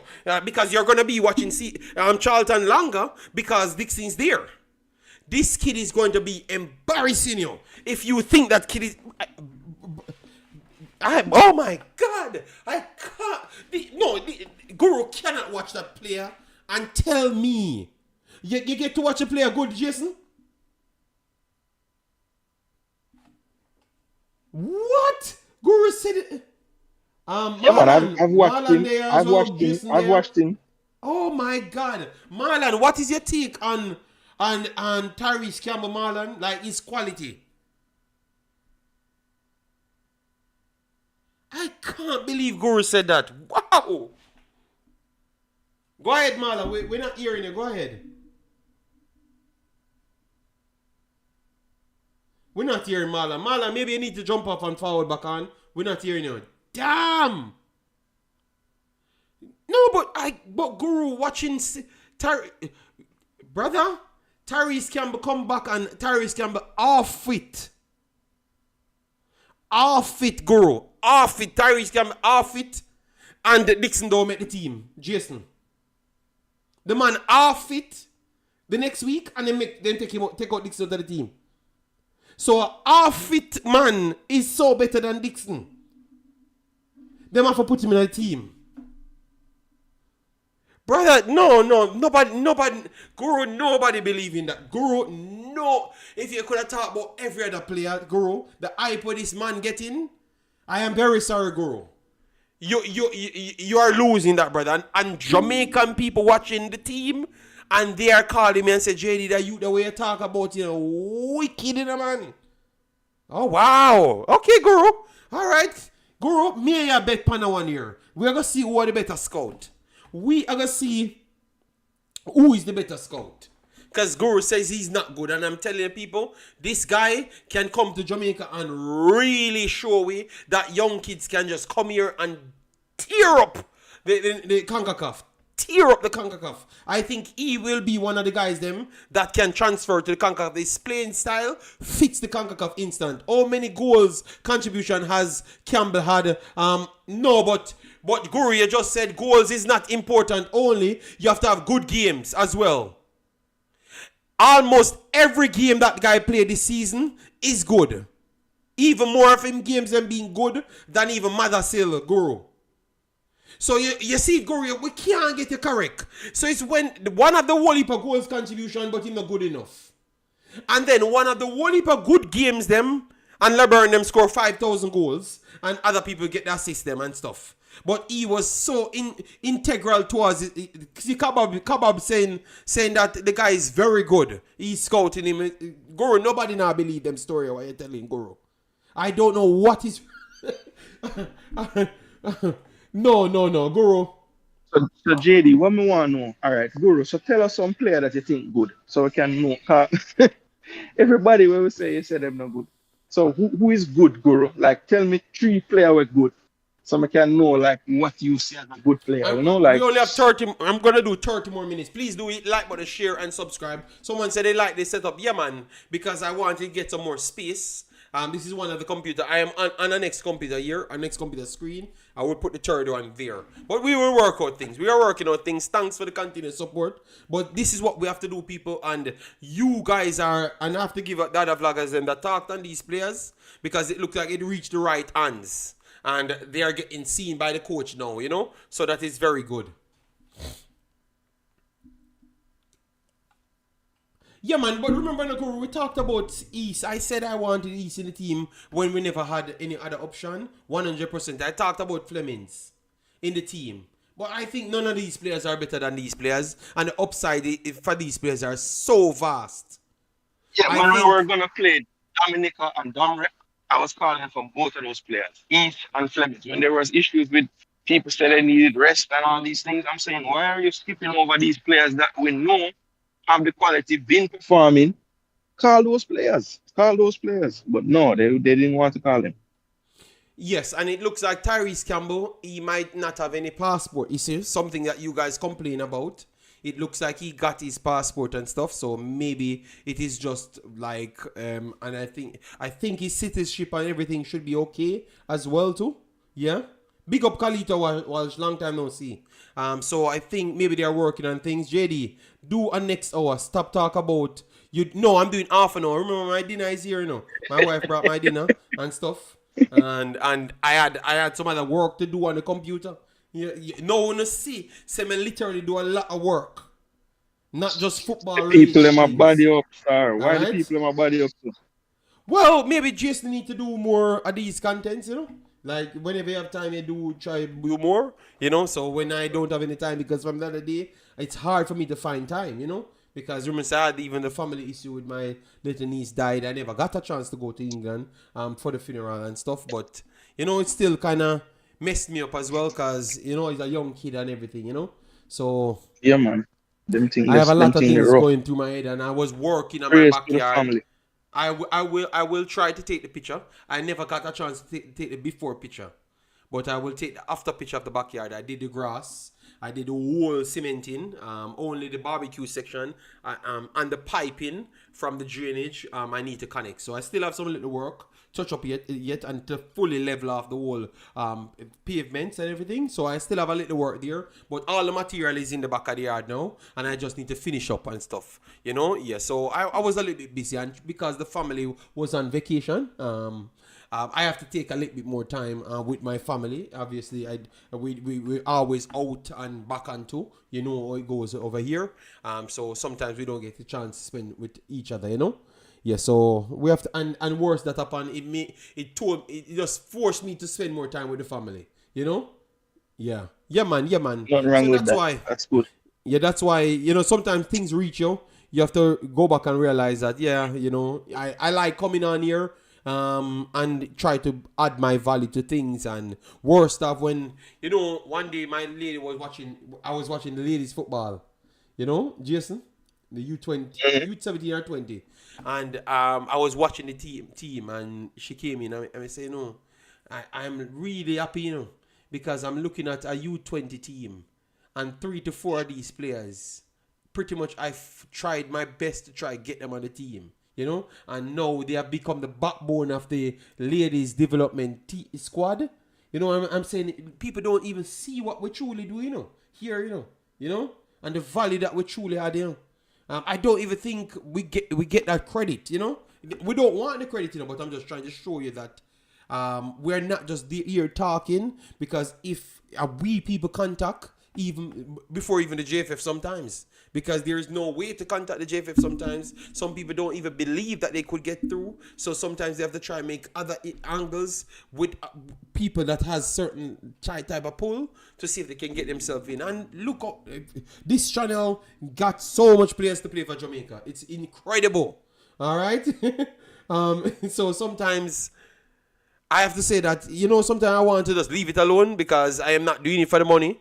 So, you know, sometimes you want to just leave it alone, but you look at it and say, even though we don't reach where we want to reach, I can still see a team not getting fully embarrassed. The other day, it's just one game away from a win for us to make the World Cup.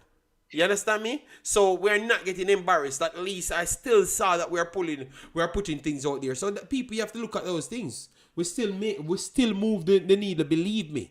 More than what you believe. It's not because we're not coming out and gloating, you know? So JD, you are not the friend that he has, right? No. You know when him said that to me, I started to think, I said, I wonder if cause a man text me the other day, you know. A man pretty powerful person because, you know, me even saying this, man, I'm not gonna go into any detail, but a man tried to push back on me calling out the coach the other day. And he gave me some information to what he repeated. So I wonder if that man there are the actual person who give him the information. But I will find out. I will find out. Too many excuse. It is not hard for players to notify the JFF. No. You see, Guru, you don't know. Guru, the amount of rigmarole. You see, Guru, that's the problem with Guru, you know, Jason. Him no know. Look at it the other day. I could have just taken that everything alright with Mothersille, you know. From I got the first information, you know. That's what the coach said, you know. And then in the end, I figure out the coach never even get the player. Jason. So now because of my determination, why that happen? So Guru, you never think the JFF will make any errors on any player. Guru. Or sometimes some people just mistakenly disappear. You don't believe that, Guru. But me tell you that is a thing in the JFF a whole heap of time. Alright? You remember here when you remember here, Jason, when me have a fight with the man with the papers, I tell me say him send it to the people them. And when the club tell me say him not send it to the people them, him come here a bad way up and I talk about the club. I look other things. And you only hear him speak here and him own. And you are telling me say they mess up things a lot of times, Guru. Come on, man. It's plenty times in the moment when the narrative come out, people are beat players. And then once everything get checked, and after the fact now, when everybody forget about it and we'll find out the information and bring it back, I guess it's not fresh again, people just forget. But there was a time when them said man never want to play, when them go in the stands and talk to them, but I never get nothing about playing for this window. So it's like not only is it that people already against certain things happening, they don't even want to tell the truth so that people will actually look at it in the right light. They would rather it look like it's the player them fault. Yes. Because it make them look better. You know, I'm not going to even touch on that last one because something happened the other day, people. And if you even know the truth about that, man, you laugh till you're dead. But I will left it to say that a lot of things, Guru, have not changed. All right? Because something happened the other day.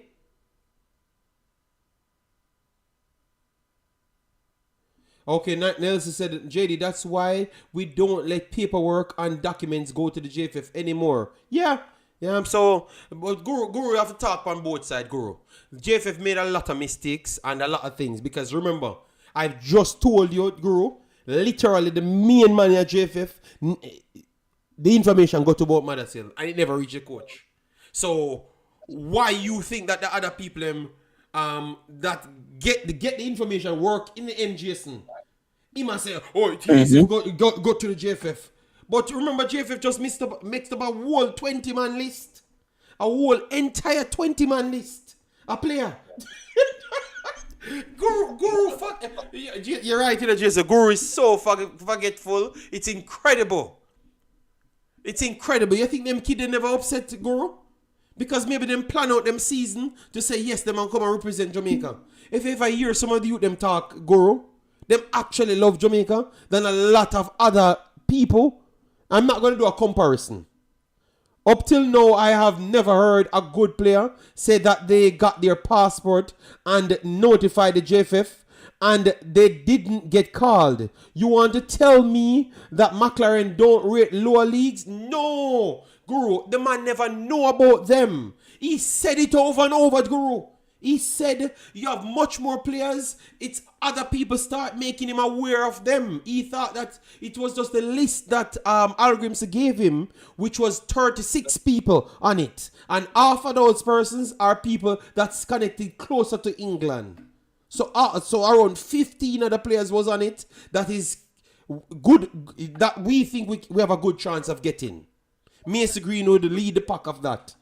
And then he gets 50 other players that they just got now. Guru. The man literally said it out of his mouth. And behind the scenes, that is exactly what's happening, Guru. And that is based off people fighting to get the names to the coach. It's like Guru not listening good, you know. I don't know what the JFF does to you, brother, for you to keep on picking up for the JFF. But I'm telling you, all the coach getting these names is not because of the JFF. The man literally telling about him can't say it the way they go. Read between the lines. It's not because of the JFF. It's because of other people that wants to see Jamaica reach where it should be. Those are the ones making sure he gets the names them. Because what he knows about from the JFF is all of the JPL has them. Which is okay because they're in Jamaica. So I have no problem with that. That is perfectly okay for me. But the other players, it was the previous coach gave him some players. And then now he gets the other players on his own. It is not the JFF gave him none of the players them. Not one. Guru. And the man out there try find players, and that's why a guy called me the other day, Guru, and said, JD, you shouldn't say the man now playing, the man now going to match, because media match and see the man, and then man they give me information as well. So he's at matches looking at some of these players. And it's on his list based off his friends. He said his friend gave it to him, Guru. Don't listen to the man. The man said, man. So, Guru, we have to call it a spade. And when it comes on to those detailing work, the JFF is not good at it. They are not good at it. And it's very clear. They are not good at it. All right? So eat and peanut, them never good. Oh, you think half of them, Damaro Gray, Natella Ali and Bailey, and those guys influenced him. Bobby Reed, Natella, all them play for Jamaica.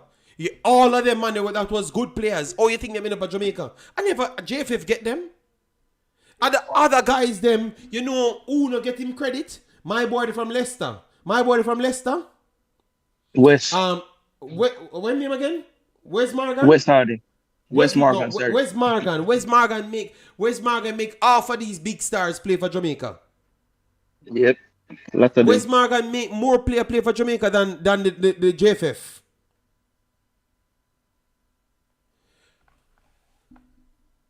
But JD, how can the JFF get players from anywhere? Because the JFF say you have to live in Jamaica to be in it. So where them going to talk? Where them going to do? I guess WhatsApp call. Yeah. No, I never called Simon name. I think Simon is doing his best to provide whatever information is needed. And stuff, so I don't know what last in transition, but the man never know the players them. Guru, this is what's coming out directly from the man, so I don't know what to tell you. All right, yes. All right, so people, just to give you a final point, we have run what, 3 hours? Oh my God, I got 2 3 hours stream. Damn, people. I'll sleep on YouTube, JD.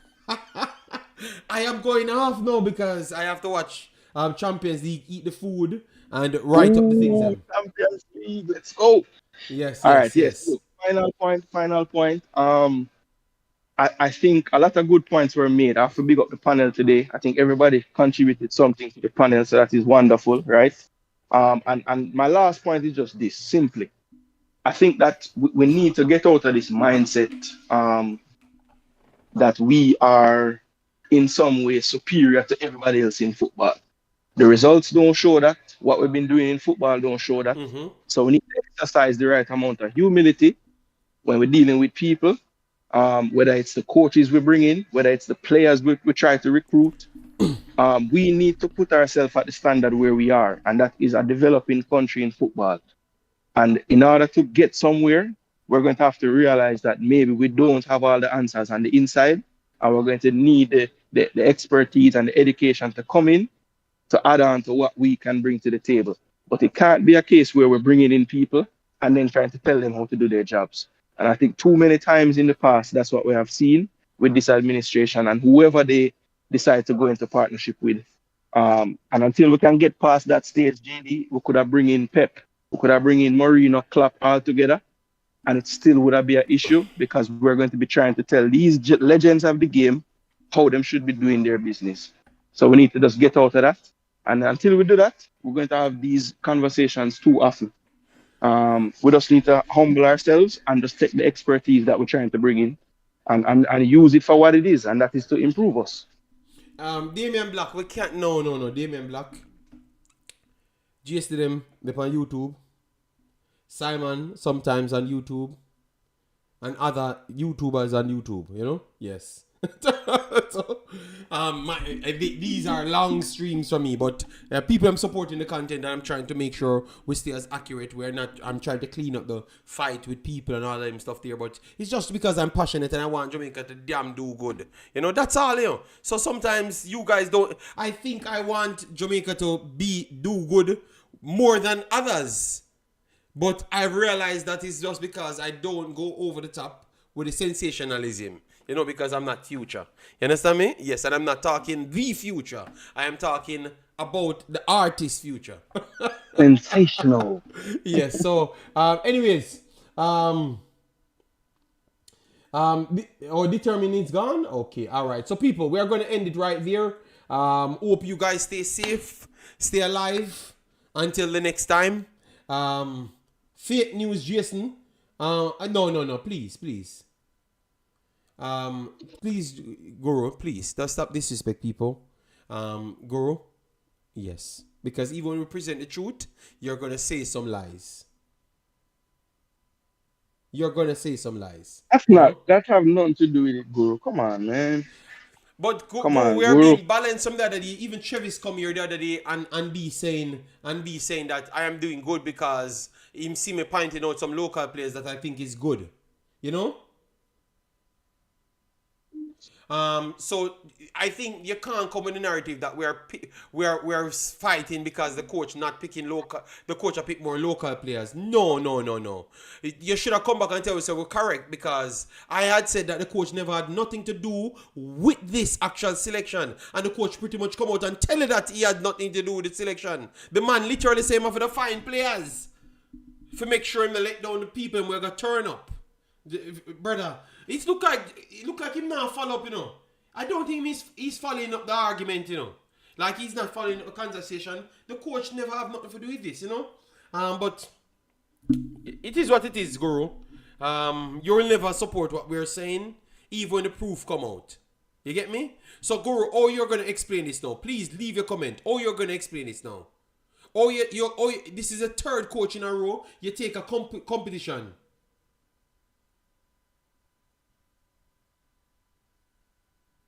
No, but no, I don't think he's disrespecting. Look, alright, Guru, this is a fact. This is the third coach came in. 2 other previous coach complained about the competition. We're taking on top of their head. This is the third coach coming in with a major game, and we're concentrating on a tournament, Guru. Please, if me see you go against that, Guru, you are the most biased person. We're going to wait on Guru's response, people. This is the third coach came in and it's competitions on top of their head. So are we making it more difficult for the man to qualify because they have to be concentrating on other things that doesn't have any impact on their game? Because we're going to check how much actual player makes this tournament and make the actual list. Because it's going to be a limited amount of players, or if any at all. So what you're going to say at that time, so I think people trying to give credit to the coaches them and saying it's not their fault, Guru. So I think you misrepresented Jason there. And maybe you can misrepresent him on his channel, but I can't support that. I think he's just trying to show you that it's harder for anybody to do anything in Jamaica because in football terms we're talking. Because you're hiring the professionals and you want to steer the professionals in the directions you want them to fit it in. When that is not the right way to do it. They have to fit it in the way they see it fit because they have the experience, Guru. And if you disagree with that statement, Guru, maybe just never context it the way or you want it, but I think that's what he said. And it was very clear. Come on, Guru, man. Imaxit, I care zero what McLaren says. If JFF pick team, no, he never said JFF pick the team. He said he never, McLaren is not a child, JD. If the JFF was giving him too many games, he would say, no, Guru, he said he's glad, he would have been glad for the camp, but the camp come at a wrong time. Because he doesn't have the players, them, Guru. You know what, before we go, let me play it. Make Guru hear what the man say. Because they look at Guru and hear him say, or not understand, because him say I'm glad for it. Guru, the man say I'm glad for the exposure. To make more people buy into the brand of the team and know about the team. But as it relates to the team, like what he wants to use, it's the wrong time. That's exactly the word that he says. And to be... I'm not going to get into that. But Guru, you have to split justice. The man he never signed up for this competition. I'm almost certain of that, Guru.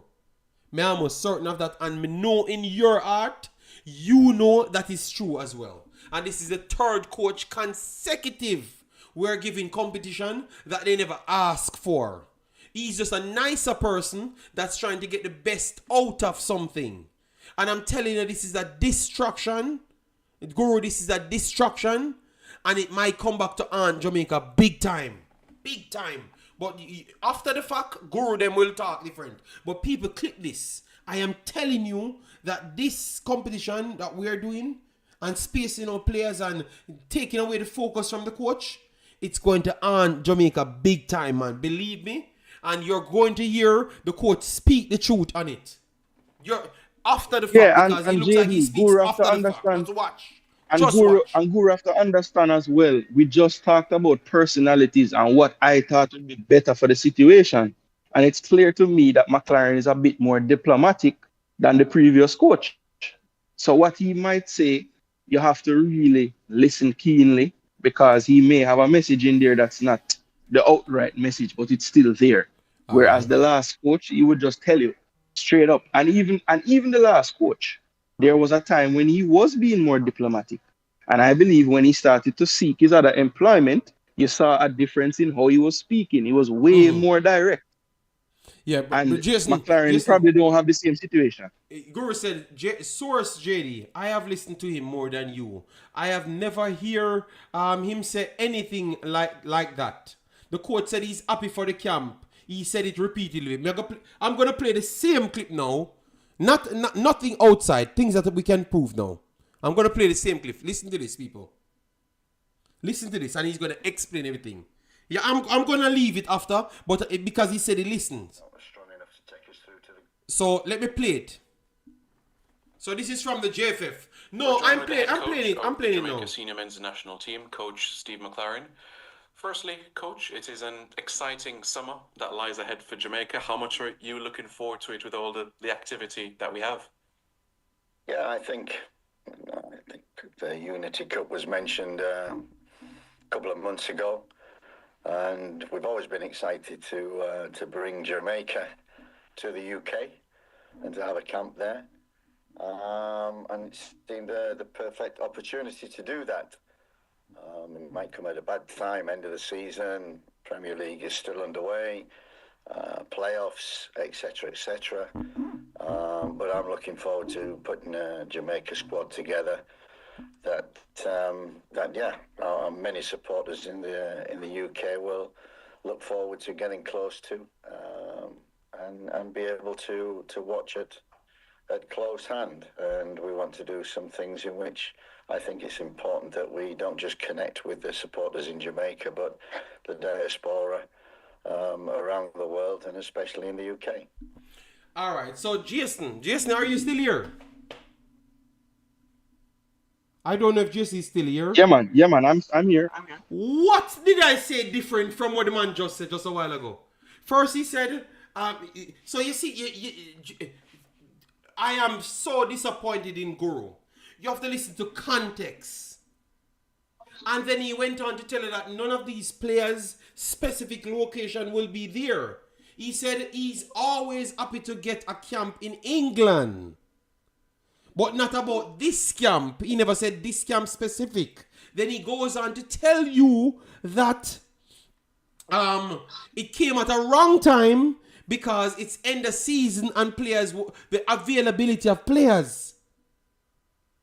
But he's going to try and pick a team that will represent something about Jamaica because it's not just for locals. He's trying to sell the brand to overseas, to England. What? Guru said it, you never hear. Jason, not that a year. No, me wonder if me not hear good. Me wonder if me dead. People, I know what me just say here. Because Guru said that in here, you know. Oh my God. Guru, it's literally there. The man said every single word that I've said, and then you can just listen to the recite. So Guru, what you talking about? I want to run, but I have to clear this up because I don't understand if Guru missed this specific one. Because remember, I was saying the same thing before he came out and spoke on it, you know. So Jason, what you heard just a while ago? Because I don't know if I'm deaf because everybody has said that them here. Yeah, no, what you said is what I heard. I mean, he said he's thankful for the opportunity to showcase the Jamaica team to the fans in the diaspora. But he also mentioned about the timing being off because he can't necessarily showcase what he might want to showcase to the diaspora in terms of the players, just due to the competitions that they play. So Jason, why say Jason comprehension skill off? Everybody in the chat comprehension skill off. I said the man saying he's happy for the opportunity because it's always good to show off the brand. But wait, no, I've noticed a few times in Guru comments recently, like since we're talking about this, he said that no coach ever come out and blatantly say that JFF picking his team. And I'm saying, so why you need to hear those words specifically for us to have an idea that that's what's happening? Sometimes in life, there are things that you will come to the realization of without getting like a point blank proof of something happening, but you can deduct from what is happening, what is really happening. But I guess we're not allowed to do that. We can only use a quote directly from the coach to prove something. But that don't make any sense to me. Because there's a lot of things in life that we do that we don't have any proof of, but we still think that it's so. So why we can't do that with this? Why somebody have to come out? And even then, there was a coach recently who just came out and said, nobody can pick a team gimmicks. So why was he saying that? What was that about? I would never believe him either when he said that as well. So, yeah, man. So people, I want to just clear it up, make people hear what he had to say, you know?